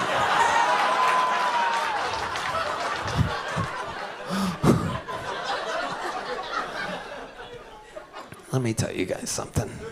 I've been doing this every fucking night for almost 18 years. I started at the Comedy Store. I started there. I've gone up after Chappelle, Jim Carrey, Robin Williams, Chris Rock, Louis, Burr, Rogan, everybody. I ain't never followed Prayers and National Anthem before. Jesus Christ. Jesus Christ. Jesus Christ. Anyways, let's go back to American. So, like I said, he's a better podcast host than he is a stand-up comedian, in my personal opinion. Better podcast than he is a stand-up comedian. But, like, yeah, I was going to mention that. Isn't it interesting how hacky he is, isn't it? Like, he would rip somebody to pieces if they name-dropped as much as he does. Right? Like, spoke in such grandiose terms about their accomplishments for applause breaks. I started here, applause break. I'm friends with Rogan, applause breaks. I was an open micer like you. I mean, like, it's very hacky, isn't it, type of comedy. You have a gun? Big up Casey. Make it stop. Can't even handle 5 minutes. Yeah, it's done, it's Rolling on done. the Don't floor, worry. laughing emoji. Exactly. Don't worry, Casey, we're done. Don't worry, Casey, we're done. I promise. I promise we're done. Let's go back to American Redact. We're done. Like, we all know that his show, Kill Tony, is massively successful. Like, I'm pretty sure in some metric that it's passed Joe Rogan's podcast recently. But when you strip away the live band and the world-famous comedian guests, can Tony Hinchcliffe really be funny all on his own? Well, to put this to the test, we have to look at the times when Tony puts on a show. Good point. Big up Successful Egg. Great point. This is atrocious stuff. Says libtards and gays, yet this is fruitcake, complains all day on stage. That's a point. Exactly. They're really harsh on the liberals, on the people left-leaning. But when they get on stage, all they do is fucking cry and moan, isn't it? Big up Sadazis too. Is he drinking Evian water? I know that super chat. The super chat's hitting your Joker. Oh. Big up Black American. He looks like Beverly Leslie. Sounds like him too. Who's Beverly Leslie? Never heard of that. Who's that? Beverly Leslie. Who's that?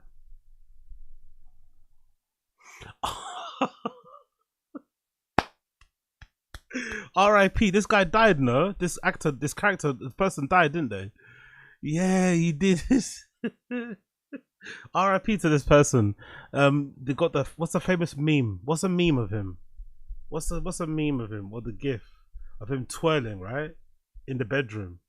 Oh, R.I.P. man. R.I.P. R.I.P. to this person. R.I.P. man. Fucking R.I.P. Absolute legend. So many legendary gifs and memes that they're a part of in culture. R.I.P. to them. That's a fucking great observation. Great comparison. Great. Big up Black American. I'd never thought about that. Makes somebody does actually sound a lot like this. Big up Black American. All by himself, which is pretty rare, but most recently happened around a month ago when he appeared on the YouTube channel Country Club Adjacent, where Tony tried to show the hosts of the show what roasts from a world-famous comedian really sound like. Wow, look at this meeting of the minds. It's like a manager and a pitcher at a Little League game. We're gonna keep you in it. One more inning. And by inning, I mean inning and outing of that children's butthole, because here he is once again. Tony wrote.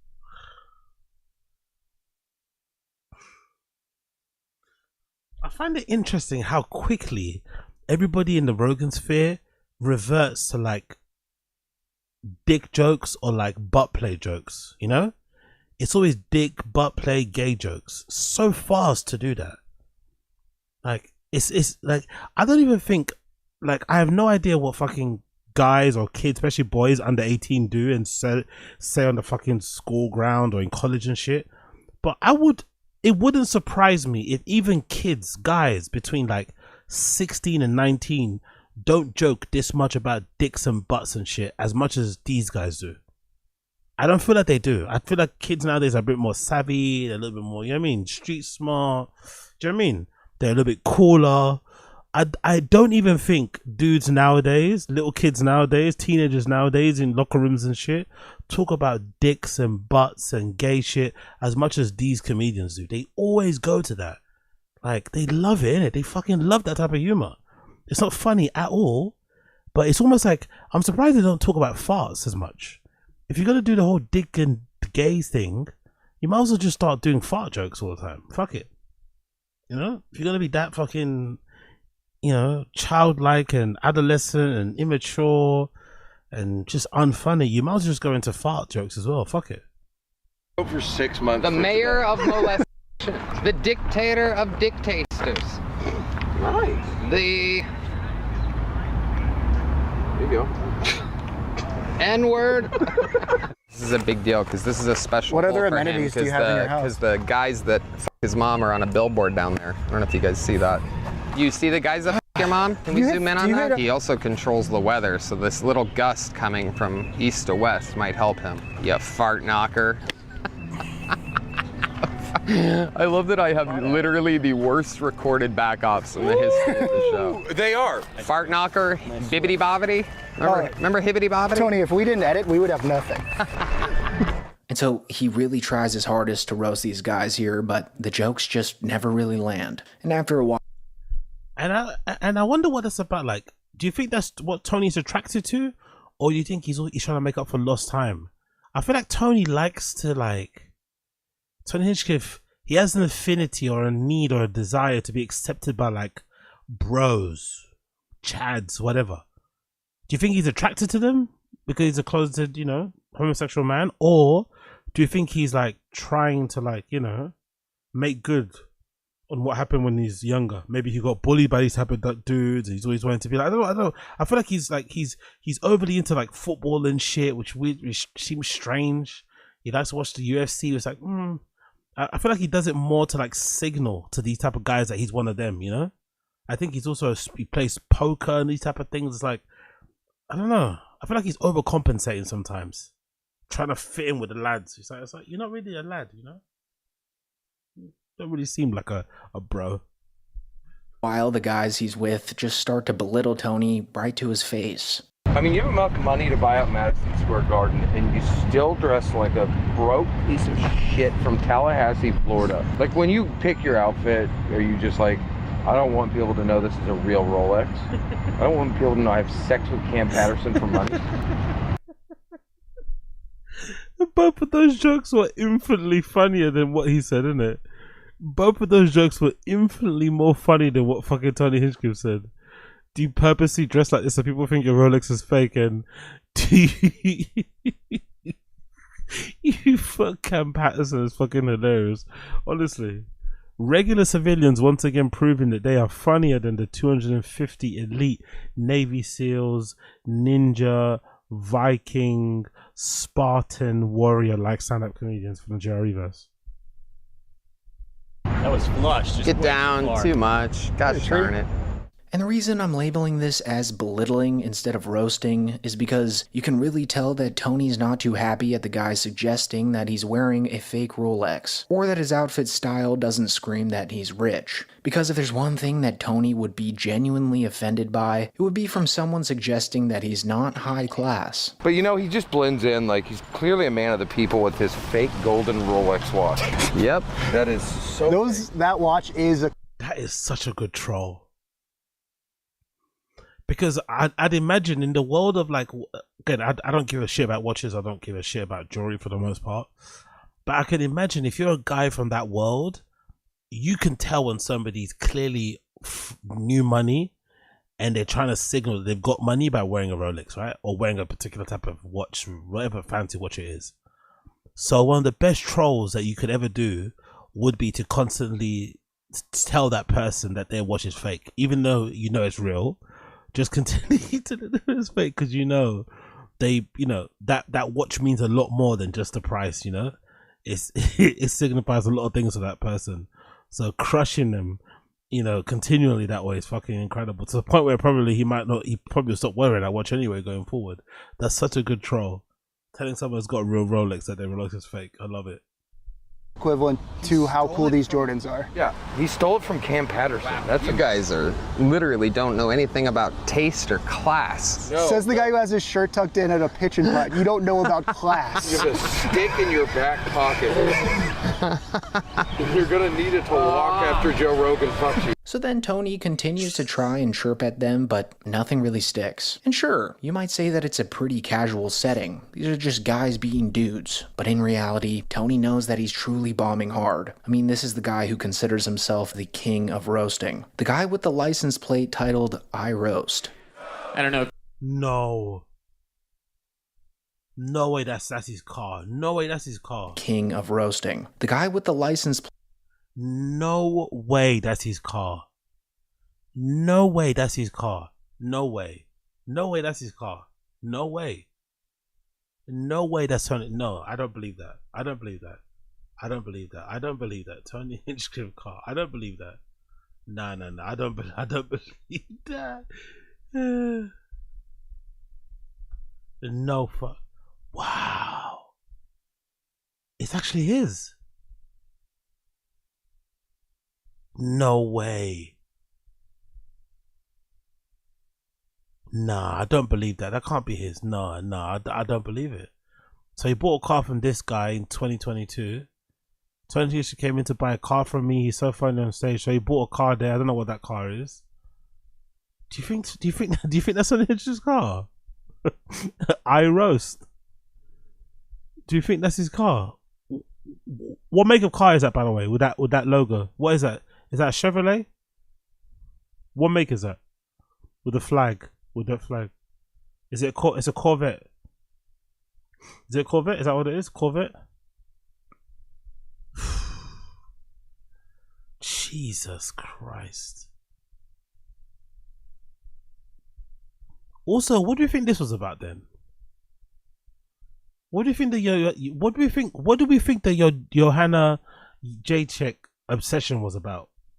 Well, you used to fancy her and watch all her fights. What was that all about? Was that like a thing to, like, you know, divert our attention away from him maybe being into men, or was it really him just being into her in a gay bestie type of way? What was that whole thing about? Because he seemed to be obsessed with her for a time period when she was fighting the UFC.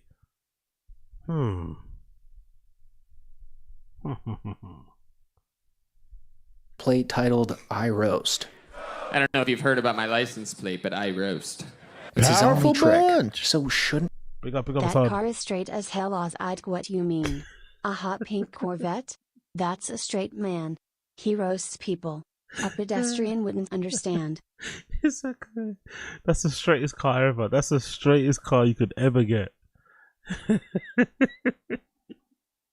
It goes in the straight line. You get it? It's a straight car. The pink Corvette with I Roast as the license plate is brilliant. You can just tell. You can just tell Tony Hinchcliffe is the type of person that has like fucking what's the thing called? Has like those fur covers on his steering wheel. You know, those things, those wraps. You know, that your mum sometimes has. You know for sure he definitely has one of those things on his steering wheel. Definitely like a pink one for sure. Wouldn't he be a bit better than this? Oh yeah. Sounded good. You're gonna need a stick of butter to hit that next ball with. 'Cause it's a greasy shot. Well, come on in, boy. You must want one of these gay cars, or as we call them, Tacoma Toyota Tundras. You can use the stick shift with your asshole. And to operate the turn signals, you gotta use your wet mouth. Come on down, you dirty little Jew boy. Welcome to the Joe Rogan. So these are the jokes that regular people don't understand. These are the people who say, "Oh, I just can't talk to regular people. They just don't understand humor. It's just so hard." It's like, what? This is the humor you're talking about. This type of humor. Okay. Rogan experience. I mean, you know it's bad when Tony's laughs are the only ones heard after he tries ribbing his way out of the grave he dug for himself. So overall, in this one example, he really didn't put on the comedic masterclass like I think the hosts were expecting. But to be fair, Tony's never claimed to be the best off-the-cuff roaster in real time. His best roasting is actually done when he pre-writes jokes for legitimate roasts. Because if you didn't know this by now, before turning Kill Tony into the huge spectacle that it is today, Tony actually worked for Comedy Central as a ghostwriter, writing jokes for the celebrities in the roast of Justin Bieber and the roast of Rob Lowe. So this format of roasting is what Tony's truly known for. And honestly, when I first watched his set on the roast of Tom Brady, I thought it was... Honestly, he killed it. He killed this set. He killed this set. He killed it. Oh, and also that what's that? The black lady, the lesbian one. She killed it too. What's her fucking name? Nikki, whatever. She killed it too. Yeah, Bert and Tom did the worst for sure.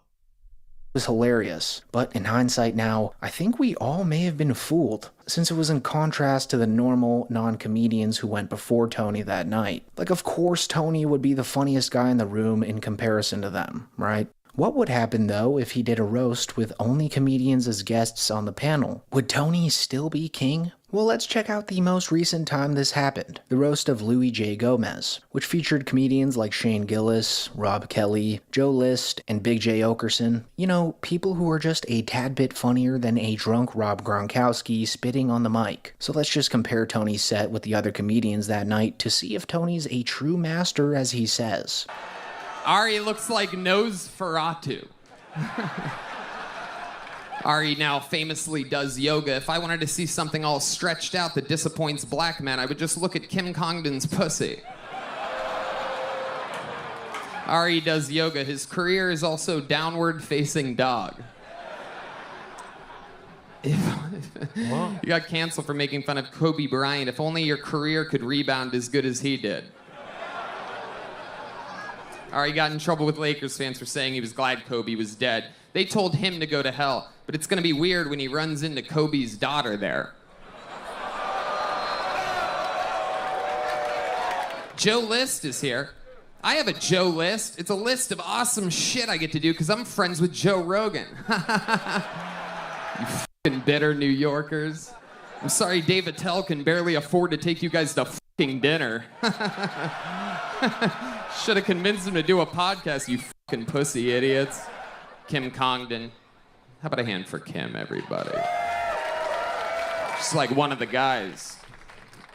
Unless you're talking about her setup here tonight, then she's not like one of the guys at all. Kim was built to live here in Texas. She already gets an abortion every 6 weeks. She can take shots to the head and chest, and her pussy looks like brisket. Jesus Christ, man. Jesus Christ. Just one bomb after another, like I totally understand Brendan's unearned confidence, man, in the beginning of stand-up comedy now. I get it so much, man. Before, we didn't have any context. I didn't have any context for it. What the fuck is wrong with this Brendan guy? Why is he so confident? Why do you think he's this? Why do you think he's that? Now I get it. If you're Brendan and you're seeing these guys perform in clubs, or they're playing before you, or they're playing after you, peak sets and shit, and you're seeing them crush, quote unquote, with this type of material, I get why you think you should be a stand-up comedian. I get why Brendan thinks he should be on SNL. I get why Brendan thinks he should have a Netflix special.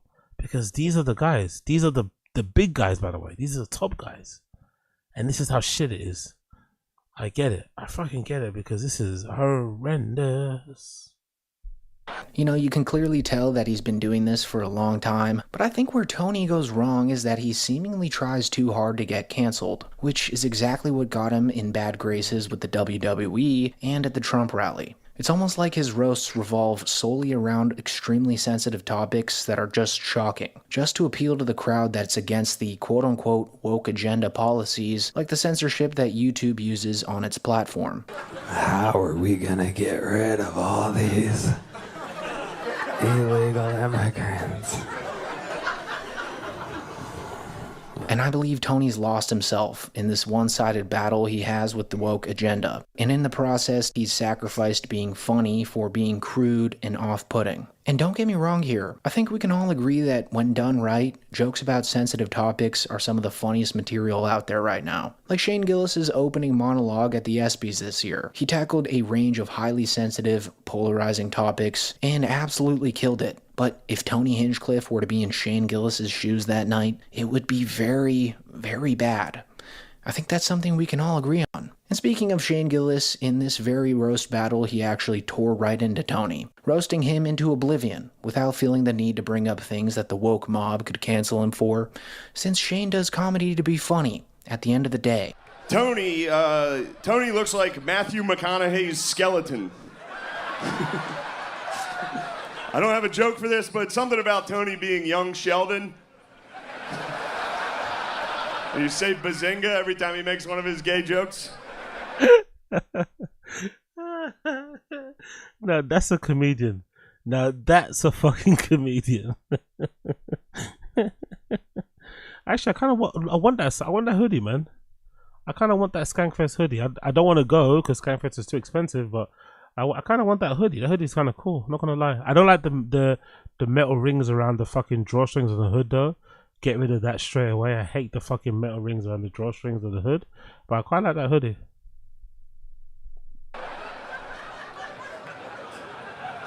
Here's the thing. Tony for real thought he was going to be the Joker. You ever see the movie The Joker? It was a dream of his. He does the laugh sometimes in front of his friends. And they told me this when he wasn't around, and they all make fun of him behind his back. Isn't that funny? As soon as he left the room, they were all like, dude, he keeps going. Isn't it such an embarrassing dream to have? What a dumb fuck. He believes he could be the Joker. Tony also, I believe, had a Corvette with a license plate that said, I roast. I can't believe people are calling this guy gay, dude. That's cool. That's so cool. I roast.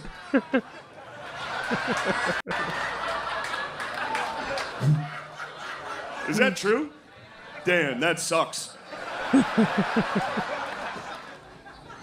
Tony's father was a mafioso and his mother was the horsehead he woke up next to. Jesus Christ. So I think the reoccurring issue... Jesus Christ. Jesus Christ.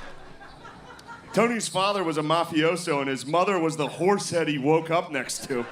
Fucking hell. What a way to end it. Jesus Christ. Big up Shane Gillis.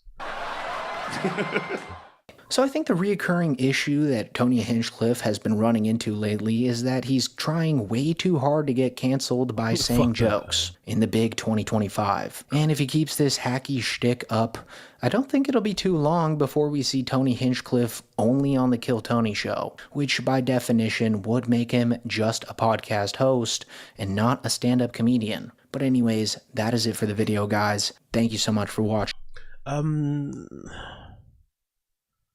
Big up, I don't know who said it. I think was it Jack Donahue Jr.? Someone said something about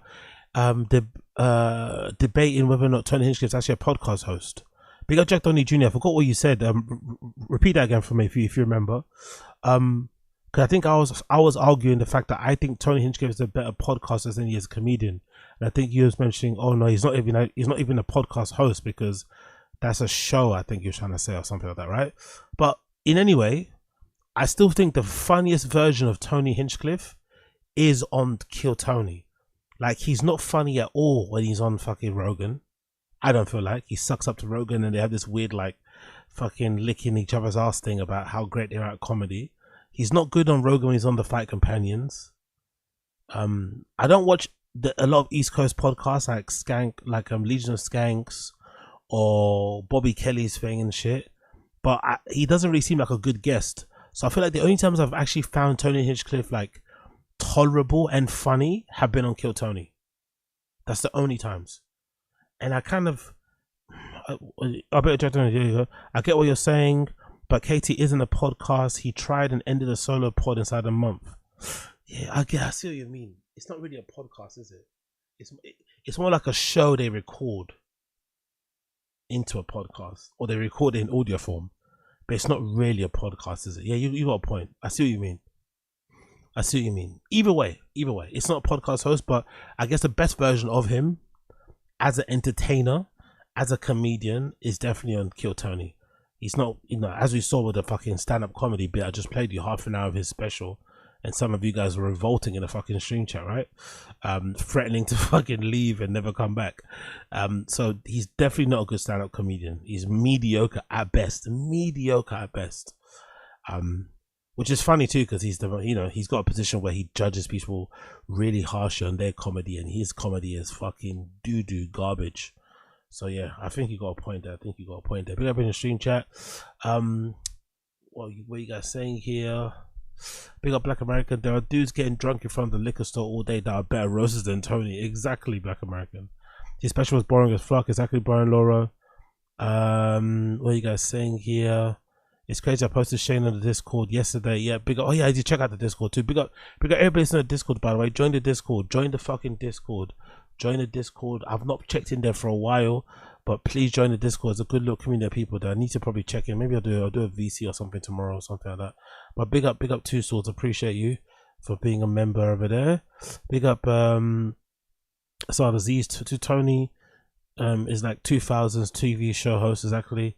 Just look like Rogan's a great Fear Factor host. Yeah, true. Joe Donner, he's a game show host. Yeah, that's actually a good point actually. Kill Tony is more like a game show, isn't it? Kill Tony has more in common with like American Idol and shit, like, or like whatever, Jeopardy or something, than it does like any kind of podcast, isn't it? You're right, it's not really like that. It's actually, yeah, you're right, it really is. There's a game show element to it for sure. Exactly. Big up Salaziz. You have a gun? Yeah, big up Cloud. Tony Hinchcliffe, another unfunny comedian in the Rogan sphere. Maybe we can get some funny comedians who don't need Rogan to succeed. Sad comedy scenes. Yeah, big up. I don't think it's gonna happen though. I think who said it to me in the comments the other day? Was it Robert Henry Poet? I think Robert Henry Poet was basically saying like, this is how comedy is. It's all a clout thing. It's all a name thing. Yeah, I mean, finesse thing. It's not about jokes at all. Really not. Which is why the come up of that guy, what's his fucking name? Matt Rife was so special and so out of the blue. Yes, a lot of Matt Rife's success came because he's like conventionally attractive. A lot of women find him hot and shit, and then maybe propped him forward. But it was still really refreshing to see somebody of Matt Rife's level of fame come out of the blue, because he didn't come out of the Rogan sphere. He's doing his thing clearly, grinding that we weren't really aware of, but he came completely outside of the fucking Rogan sphere. I think that's very, very impressive, because nowadays it seems like if you really want to be, that guy, you have to kind of kiss the ring. Look at Luis J. Gomez. I don't rate him. I don't think his comedy is really that great, but there's no debating that Luis J. Gomez's career fortunes have definitely changed ever since he laid off of dissing Brendan and being, a friend of the fucking TFATK homeless cats Reddit. Like his fortunes changed, because there was a point where Luis J. Gomez was in the doldrums. He was in the fucking gulags when it came to comedy. But then he ended up kind of, renouncing his hate for Brendan. He stopped talking bad on his name. He went off the fucking Reddit, all this sort of shit. And now suddenly his career is kind of opening up again. So that goes to show you just how controlled this whole shit is. So if you haven't got certain people who, that have your back, that are looking out for you, you are fucked before you've even started. But big up Cloud, appreciate it, brother. Big up Dexter Watson. Rogan crew are like John DuPont is to wrestling. So he's a CS7 med needs a comedy show. A comedy special would be hilarious, by the way. This goes legit. Yeah, exactly. Big up everyone stream chat. If you're in the stream chat, if you're watching this show live, you're watching after the fact, please like the stream. Help a brother out. Like the stream if you're enjoying the show. Like the stream if you're enjoying the show. Even if you're disliking the show, like the fucking stream, dislike the fucking stream. Just engage with it in any way, shape or form. That would be greatly Greatly appreciate every single one of you. Let's go back to TFATK. Let's do, we done quite, there's so many to get through here, innit? Let's not do a serious one, let's do this one. Let's do Chin glazes Frank Mir for helping him out with his neck issues. Papa looks on awkwardly. Let's play this one. Be there for your kids, or I have no respect for you. And Frank is also just a great dude, man. He's Like, awesome. Yeah, One of my favorites. Yeah, for bro. sure. You don't want to mess around with No, him that's because he's why. armed to the teeth. And When I mean armed to the teeth. Yeah, knives at all time, guns, but Everything. let alone Yeah. fuck all that. If he gets his hands on you, you're screwed.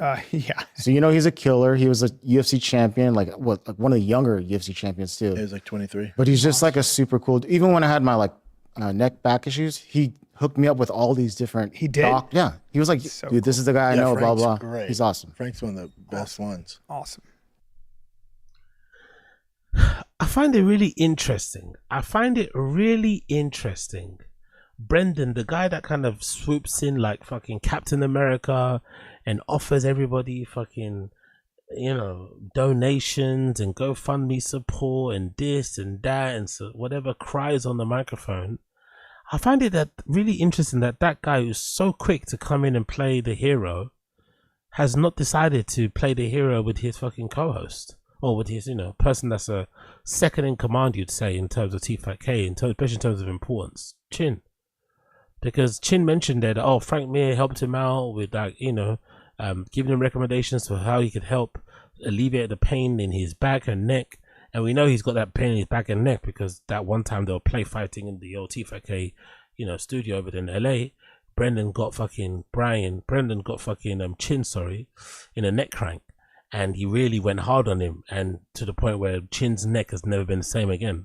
That one faithful little tussle they had in the studio completely altered the way Chin, moves around, and he's basically in a lot of pain, you'd imagine too, which might explain a lot of the drug use he's been on as well.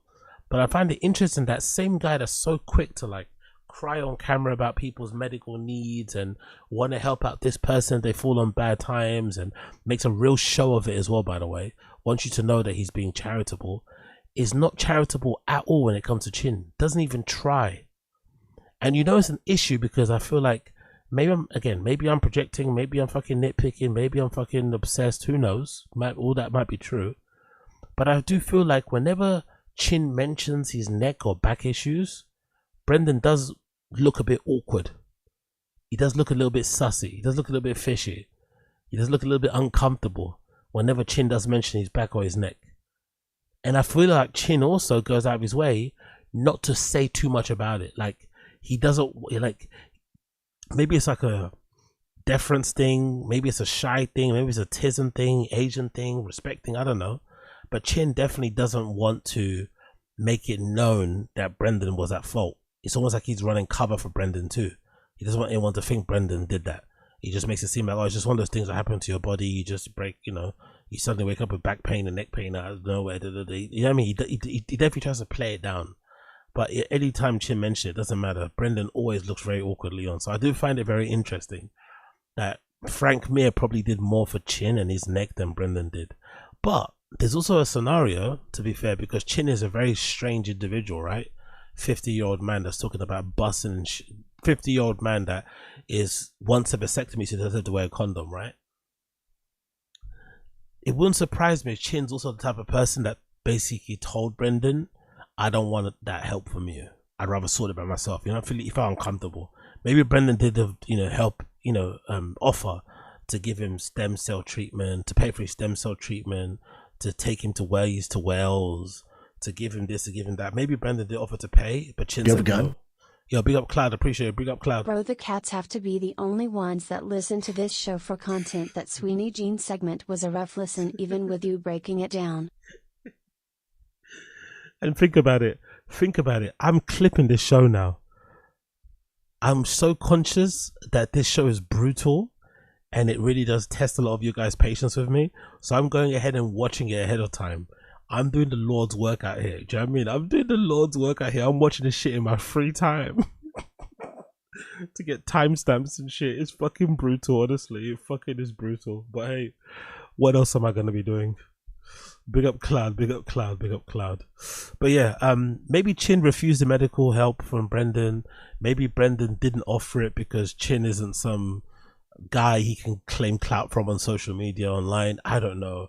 I just find the situation completely funny because that neck crank thing happened a few years ago, and Chin's neck has never been the same. Let's see, can we find the original video of it actually? Brendan breaks Chin's neck. Let's see if we can find it. Do we have the original video of it anywhere?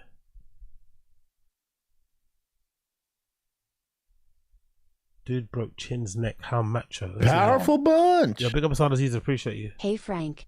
It's Chin Su-yi. Yeah, you know me. Anyways, was wondering if you finish in girls or pull out? Let me know. Thanks. Exactly.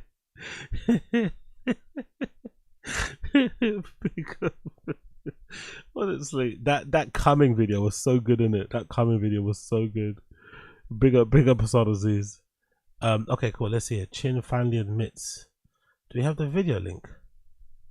Chin finally admits his boss caused his neck injury.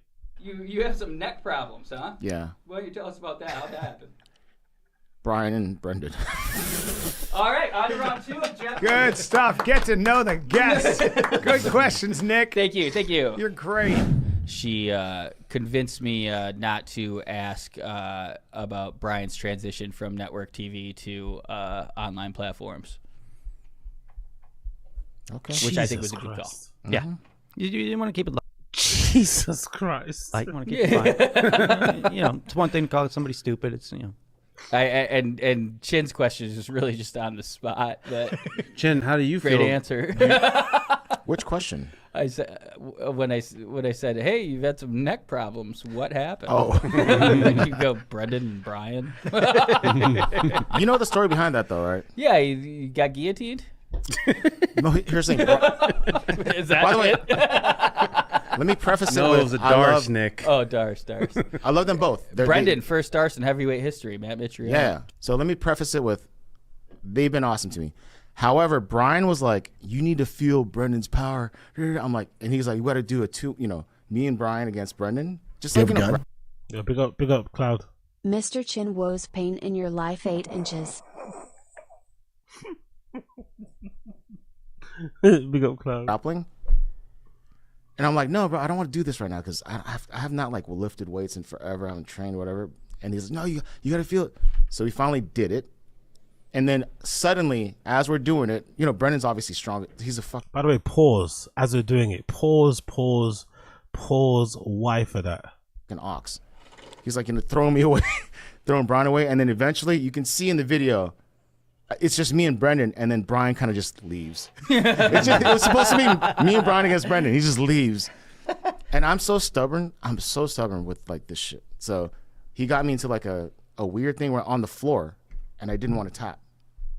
So he kept going. He goes, just tap it, just tap. And I'm like, all right, fine, I tapped. But it was already like way past like before I should have tapped. I said what happened. So maybe is that maybe the reason why that's maybe the reason why he's not accepting medical help from Brendan, if that's the case, is because he feels he's responsible. No, that's not. We're not responsible. The actual martial arts expert, the guy that's an alleged black belt, he's the one that should have showed restraint. No other former UFC fighter, with maybe the exception of Mike Perry, would have went that hard. If you're the trained fighter, you're the one that shows restraint. It shouldn't be up to the fucking civilian guy to be like, show restraint. Yeah, you're gonna want to tough it out, but the fighter should know, hey, he should be the one to pull back and chill, bring the temperature down a little bit, tone it down one bit. But Brendan was going hard, bro. Brendan was going super hard. He fucked Chin up forever. And you said Brendan and Bryan. I would say ego, Chin. Yeah. I would say ego. Hey, by the way, I'm an adult. I agreed to this thing, so it's all good, man. It's all good. I'm not gonna like blame them. But that guy Jesse. I'm an adult. Well, you bitch and moan about your neck and your back a lot like a fucking baby. On fire. Mm-hmm. It popped up in my feed like afterwards. He's like, dude, they did nothing to Chin. He's like, nah. He only showed like a portion of the video.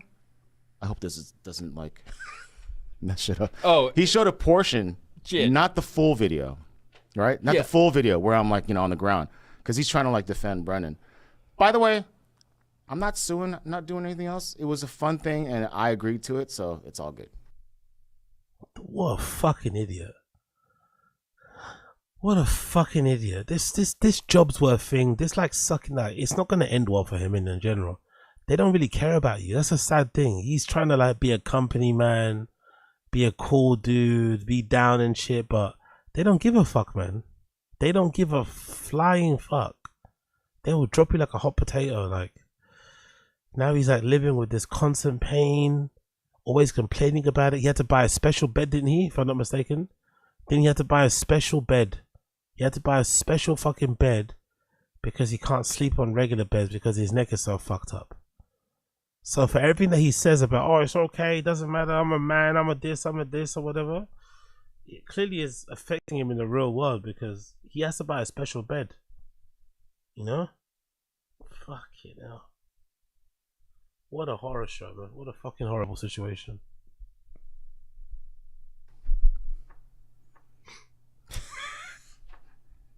I spoke too much. Anyways, going in for surgery tomorrow. Anyway, we're setting up a Patreon to pay for his medical bills. Someone calls the Peaches Delight of Thick Boy Network.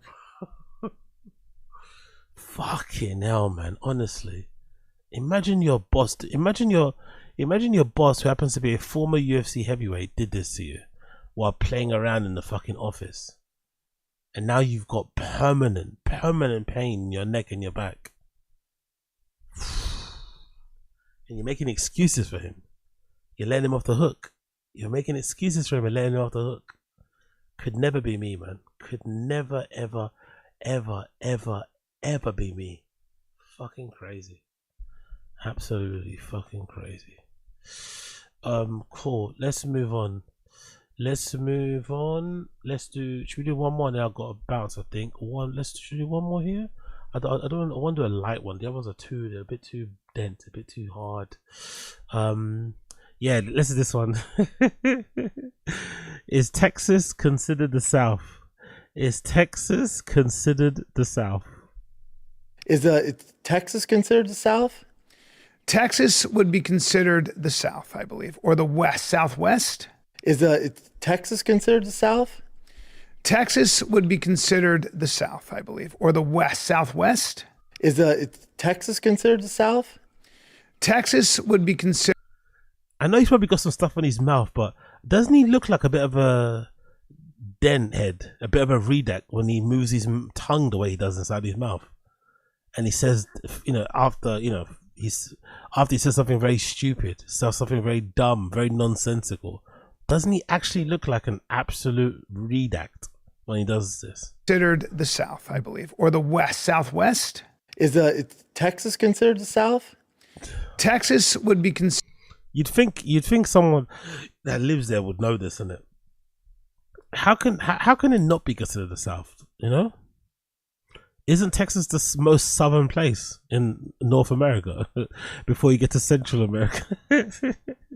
So by definition, it should be the South, no? Like, it's just a funny thing to say aloud, but don't you live in Texas too? It's like, what?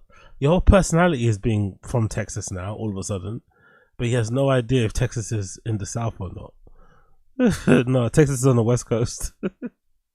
Texas is technically California. That's basically why you moved there, right, in the first place. Oh, yeah, honestly. And this man, by the way, has 2 degrees. This man has 2 degrees. 2 degrees. This man at one point was a multi-millionaire. Probably not a multi-millionaire anymore. Maybe he might be a thousandaire or, a single-digit $1 million owning person, sorry. But at one point, this guy was a multi-millionaire, driving Ferraris and Porsches and shit. And he doesn't know if Texas is in the South or not. Or has to, question himself. Ask the question aloud. Fucking insane. It's absolutely insane, man. He is the American dream. I always keep telling people this, or I tell you guys, at least on the stream, this. Brendan Schaub is the American dream, man. Being able to achieve what he's been able to achieve in life with his level of intellect is pretty impressive, if you think about it. It's pretty impressive because he is capital D dumb. like capital D, dumb, and he's fucking did pretty well out of his life. Yes, a lot of it come from grifting and lying and scamming and bullying and this and that, but he's achieved quite a lot for somebody as dumb as this guy is. Like, he's incredibly, aggressively dumb. It's quite impressive how dumb he is. Considered the South, I believe, or the West, Southwest. Is Texas considered the South? Texas would be considered the South, I believe, or the West, Southwest. I don't know what's worse. Brendan thinking Texas. Brendan not sure if Texas being the South, or Brian Callum thinking Texas is in the Southwest.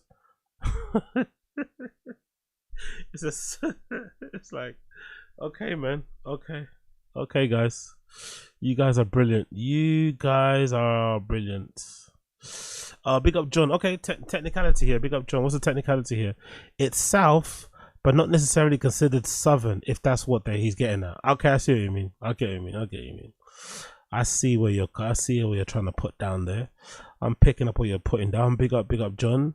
Big up Asad Aziz. He's an American patriot, just a little bit confused on where he's currently located in America. Exactly. Big up Asad Aziz. That's brilliant. He's just a little confused when it comes to his geography. He's not all the way there. He's not all the way there when it comes to his geography. Big up you lot. Let's move on. Let's do Wings of Redemption before I leave. Let's do Wings of Redemption. I know some of you guys don't like that too much, but let's do a Wings of Redemption.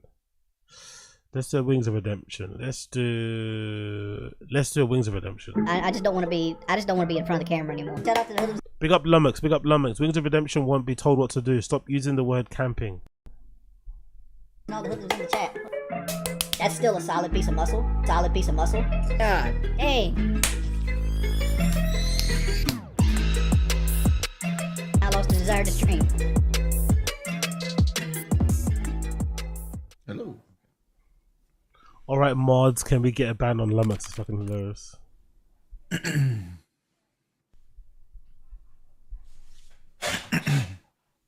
Hey, pimp.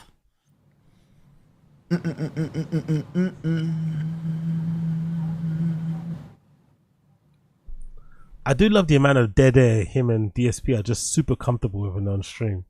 I fucking love it. I love the amount of dead air. I just fucking love it, man. Don't get Kelly a bait.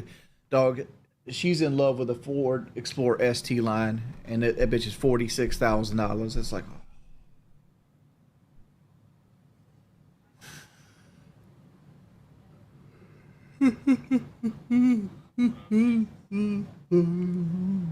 Sean, since I've streamed twice today, and I've slept, and I went looking at cars. Like, that's my whole day. That's literally my whole day. We went test drove. Right now? Yeah, I'm streaming.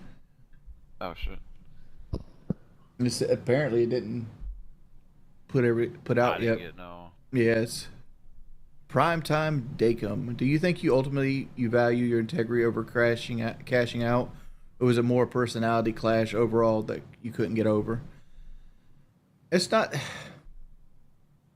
It's 25% of 4 parts. One, no level of control. Right. Every time I asked for something, I had to fight for it and like throw hissy fits and. Yo, big up Two Souls, appreciate you. Big up Two Souls, appreciate you. I'm happy to be back. Big up Black American as well. Big up Bing Bong. Brendan calling women warlocks when he looks like a pathetic sack of shit. Maybe the worst body of any professional athlete I've ever seen. All the gear in the world and couldn't give his dude a 4-pack. That's a good point, actually. That's a very, very good point. We've never actually ever seen him ripped, in it. All the money in the world, all the supplements in the world, all the steroids in the world, all the gear in the world, as you mentioned. And still no 6-pack. But I just don't. It's just, for me, forget the physique. It's just, as I think you mentioned, right? It's just athleticism. It's just non-existent. There's a clip of him. There's a clip of him, I think, on the Fire the Kid Reddit of him playing basketball. Have you seen that? He looks so weird running. Like, I think it's him playing basketball. Let's see if I can find it. It's on the Fire the Kid subreddit. Someone posted it, and he looks horrendous, bro.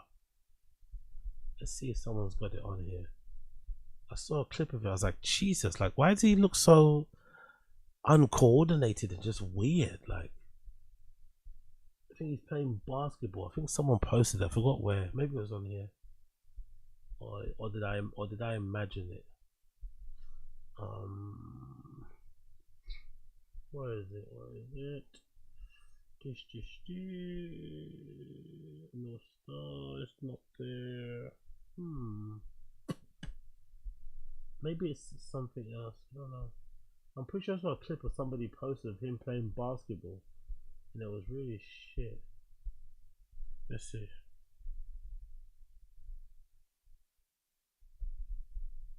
Let's see, playing basketball. Oops. Basketball. Sorry. Someone must have it, right? Someone must have that clip.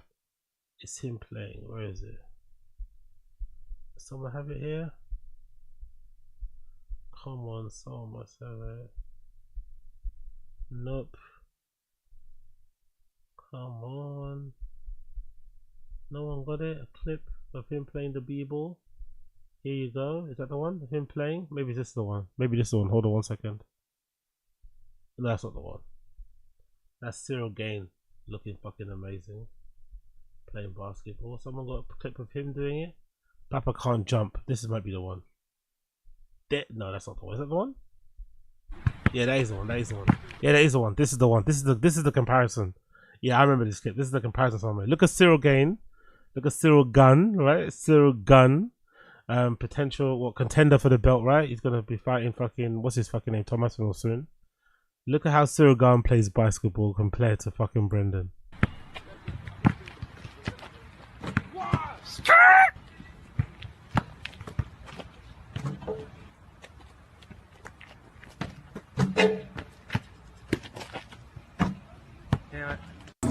Oh, they're all switching. They're all switching. No, Jack! Jack! Sit down! Jesus Christ. Jesus Christ. He doesn't even move. Like you know, like I said it plenty of times before to you guys, but I'm sure some of you guys know, like, you know, especially in the UK, we have a lot of people here who played professionally football, right, to a decent level, but then they maybe got injured, you know, or whatever, just fell out of love with the game. And even when they're really fat dudes playing five-a-side somewhere, you can tell when they've got a little something. Oh yeah, that guy used to play for Chelsea when he was 13. He's now a 40-year-old man, but you can tell he's got a little something, right? He's got a little touch, his movement, something, IQ. Brendan doesn't even move like an athlete. Like if anything, he moves like a meathead. You know, you wouldn't ever think he was an athlete at any point. You know, he moves like just a meathead, like a guy who just lifts weights and, you know, doesn't do any. The only exercise he does or whatever is just weights and shit. Hardly any cardio. That's what he looks like. He's very young, gangly, very stiff. He's making most of this shit. Don't sleep on some shit. I give you this braid, run some head, and ain't no problem. She boy out of state, and she doing left, she seeking forgiveness. She used to dance, but she went alone, started for business. Daddy was not around, mama was not around. Big up Stevie, super chat. Prepping for a 20+ hour trip into LA from OKC. Going to be replaying the 16-day stream all the way. Hoping Mrs. doesn't divorce me to Papa's sexy nasally voice. I appreciate you. Big up Stevie. I'll be back later on in the morning anyway. I'll be back in a few hours. I'm gonna get a bits of after this. I'll get some sleep. I'll be back in the morning as well. So don't worry. You'd want me to watch any old shit. I'll be back in the morning as well. Big up Stevie. I like to climb on the top of the pole, niggas. I make it rain in this bitch. Oh shit! Yeah, exactly. Big up Ricardo. He plays like your co-workers at a BBQ work event with a basketball net around. Exactly. Great one. You knocked it out of the park. You said exactly what I was trying to say. Big up Ricardo. He's out of breath, by the way. I think he's out of breath.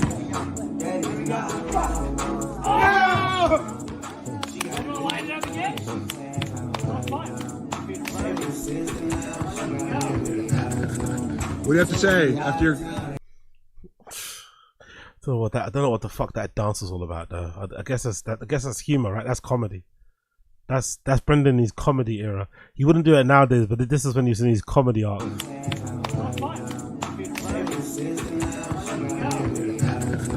What do you have to say? I'm a comedian, get it? I'm a comedian. Yo, big up Victor Rivera as well. Appreciate you, brother. Appreciate you. I'm happy I could do some little bit of help. But I hope you get better as well, brother. I hope you get better too. Big up Ricardo Rivera. Big up Ricardo Rivera in the stream chat. Yuri fumbled 500k from no jumper. What? When did that happen? Hey, yo, Ricardo, give me the down low. When did that happen? When did that happen? I haven't seen that. Was that from a recent episode of fucking No Jumper or something? Well, how did you know that? How did you find that out? How did you know that? How did you find that out, brother? But how did you know? How did you know? Where did you get that update from? I know it's a lawsuit, but where did you get that update from, brother? Give me the info, man. Help me out, man. Feed me, feed me, feed me. Oh, on No Jumper. Okay, cool. I'll go over it tomorrow then. So the latest episode. Okay, cool. On No Jumper. Okay, cool. Big up Ricardo. Big up Ricardo. I'll go over it tomorrow. I'll read it. I'll do a little bit of a check on it before, and I'll get through it then. Big up Ricardo. Appreciate it. Thank you for dropping that. Jesus Christ, Yuri fumbled it. Yuri fumbled the lawsuit, so he most likely would have won if he would have maybe turned up or actually hired a lawyer or followed through. Jesus Christ. Okay, cool. Big up Ricardo in the stream chat. Yo, G. I think that's it, right? I think that's it. So I'm gonna leave it there for now, people. Oh no, Wings of Redemption. Let's finish that. Let's finish the Wings of Redemption. Then we'll finish. Like do sit outs to get it. I didn't like how they approached like the fat camp situation, right?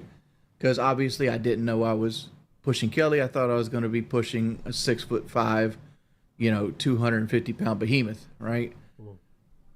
I didn't know who grabbed hold of me, and then they drugged me through the mud, and it was solidified even more when I watched how they handled the mic situation with kid gloves. They didn't make like 3 stream begathons with Mike. So no matter how he feels and they did him dirty, which they may have done, he's still a dour, negative, fucking joy vacuum of a person to work with. He still pushed his fucking wife through a fucking table, you know? That's just the facts. He put those people in the impossible situation. They had to get rid of him, you know? They had to do a moral grandstanding type of shit. They had to. He gave them a reason to do so. So no matter who he tries to look at to blame, who in some cases he might have a reason to, or he might have a reason for it, especially when it comes to Keemstar, the person that fucked up Wings' life or fucked up his opportunities is Wings, no one else. That was an issue. No real skin in the game, having to be told what to do by somebody else, never been for me, probably never will be for me, right? Like, everybody's like, oh, go do a show on locale. Like, yeah, I'm not going to do a show where somebody dictates when I stream, what time I stream, how often I stream. And yeah, that's just never going to happen. Ooh, bad boy. Never going to happen without Jordy having some level of ownership to it. And a lot of it was like, I seen a lot of like shady comments by people I thought were my friends. You know, it's like, they always say, if you get bit by a snake the first time's on you. You get bit by the same snake twice, the first time's on the snake, the second time it's on you, right? Don't get bit by the snake twice. I think you're better off, buddy. Oh, I'm 100% better off. Like, the thing, like, another thing that always bothered me is Keemstar looked at me and Boogie as like equals, and I'm like, I think Sigma's getting on right now. Oh, cool. I'm like, I'm not Boogie. I don't have the cash issues Boogie has. Which I'm still cool with Keemstar and Boogie and all them. Like, really, you have an odd way of showing it. But like one of the stipulations if I went back to the LCU is fucking Twiggy to be off of it. My issues with authority started very young. Like I remember being in kindergarten and I hated being yelled at, and I resented people for yelling at me. And I think that's where it started. And it just like as it got older, and I realized I was smart, I was like, okay, we'll fix this. There's always some like teacher that will yell at you or raise their voice and shit like that, and it hurt my feelings. Kind of tenderhearted.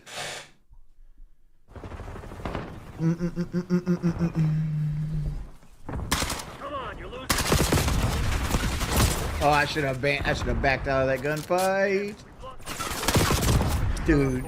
I hate that you can't see through glass with a thermal scope. It's like it makes sense. That is dumb. These games stress him out so much. They get him so riled up. He wants to be good at these shooters so badly, but he's so terrible.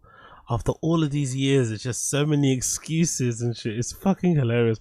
I don't know anything about these games, not one thing. But I just love how much it hurts him that he's not good as he wants to be, you know?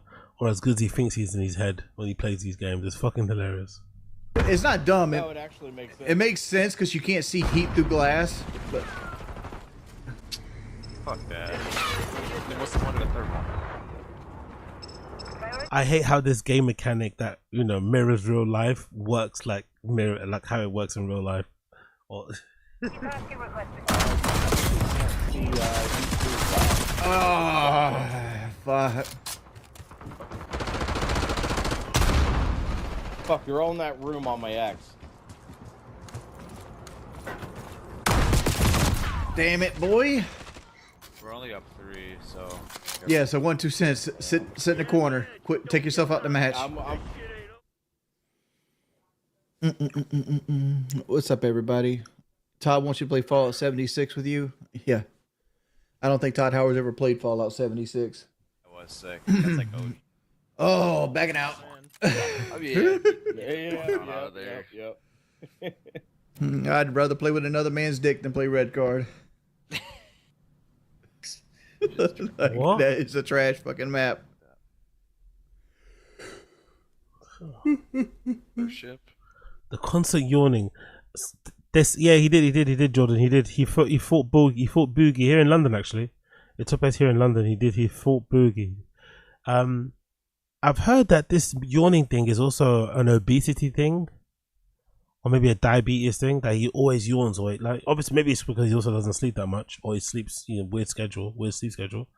But I did read somewhere that it could be linked to how fat he is, the constant yawning, because he's always fucking yawning, man. Always fucking yawning. Oh, I played this once.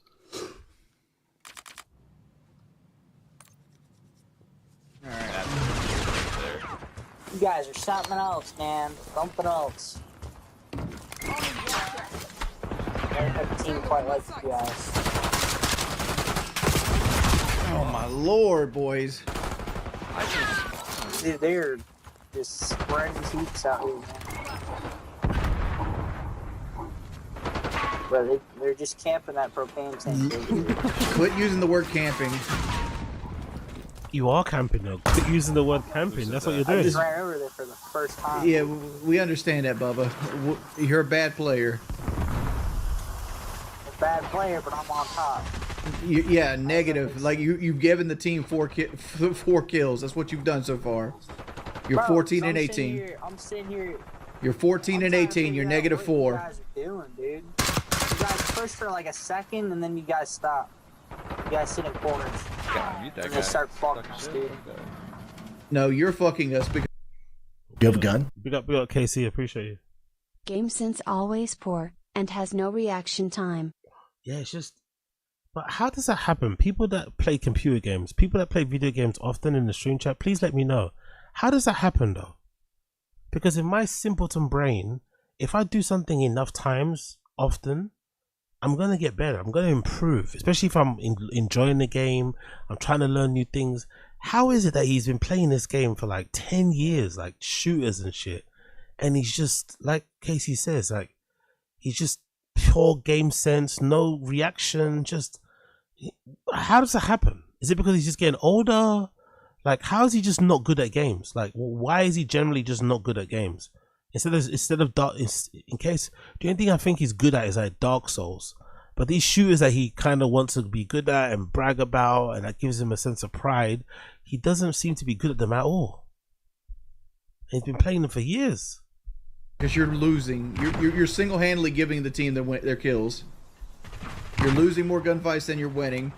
You're making bad pushes. You're getting bad reads, and you just want to make excuses on how other people play. You're the reason you're doing bad. Dude, You are the reason you're doing bad. You don't know what you're doing, dude. I'm killing shit. They ain't killing shit. You haven't called in one helicopter yet. That boy ain't called in one helicopter yet. Next time, take this dick out just get better at the game. Oh, my Learn how to use your thumb. Learn how to ball, young boy. Wings, but I couldn't. I'm fucking frustrated right now. I'm literally, I want to kick people out the party. Why the fuck did y'all guys keep pushing that right side? I spent 10 minutes asking you guys to stop doing what you're doing, and you continue to do it. And I think that was that bubble guy for most part. He died 31 times. It doesn't matter. That one person's not going to flip the spawn up. One person is not going to flip the spawn up. The fact that the entire map, I watched my right team move to the right, move to the right, move to the right, and y'all just kept pushing them, and they just sat there, and they just slowly came back because you guys kept feeding them, and I don't understand why. We're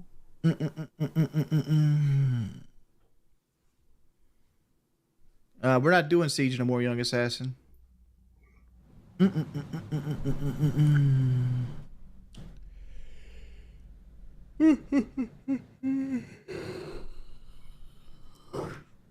am that one. You mean the gay? Because I ain't got a team no more. And like every time I play Rainbow, I just get team killed when I don't got a full team. So like, why the fuck would I play Rainbow? I either get stream sniped, team killed, or get criticized. I'm good. Such a baby. Such a baby. I never bothered to get it on this one. Hold on, come in here. I'm reloading. Come on, we got you surrounded. Oh no! Oh no! Oh, what the hell is going on with my control? Jesus Christ. I love how quickly he does that, by the way. That's one of my favorite bits about Wings. That ability to like drop out of the game, like to like, what's that? What do you call that? Do you call that crashing? What do you call that when you exit a game really quickly like this? Oh no! I love this. Oh, what the hell is going on with my control? He's so triggered. He's so rattled. He's so pissed at it. It's so quickly. Oh no! Oh no! Oh, what the hell? That's it. Rage quit. Big up ASAP. Big up ASAP Randy. That's it. Rage quit. His rage quits are so good. Oh. He knows that menu inside out, bro. You know? It's so good. Honestly, I fucking love it. I fucking love it.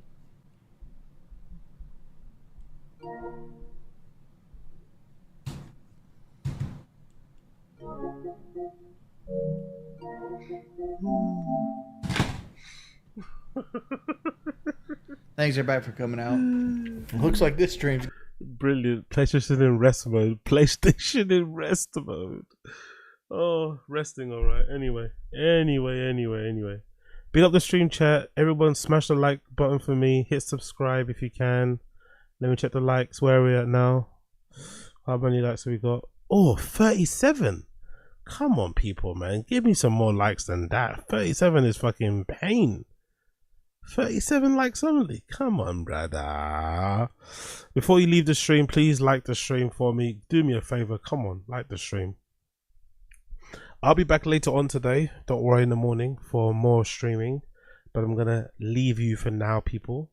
Like the stream for me if you can. Like the stream if you can. If you enjoyed the show, like the stream. That'd be greatly appreciated. And I'll see you guys again tomorrow for more random show. More Taz, more random, more Taz. We out here. Appreciate every single one of you. Thank you for chilling with me and watching, as always. And I'll see you guys again tomorrow. Yeah, we'll be back out here again tomorrow. Peace, people. Peace. Peace. Peace. Peace.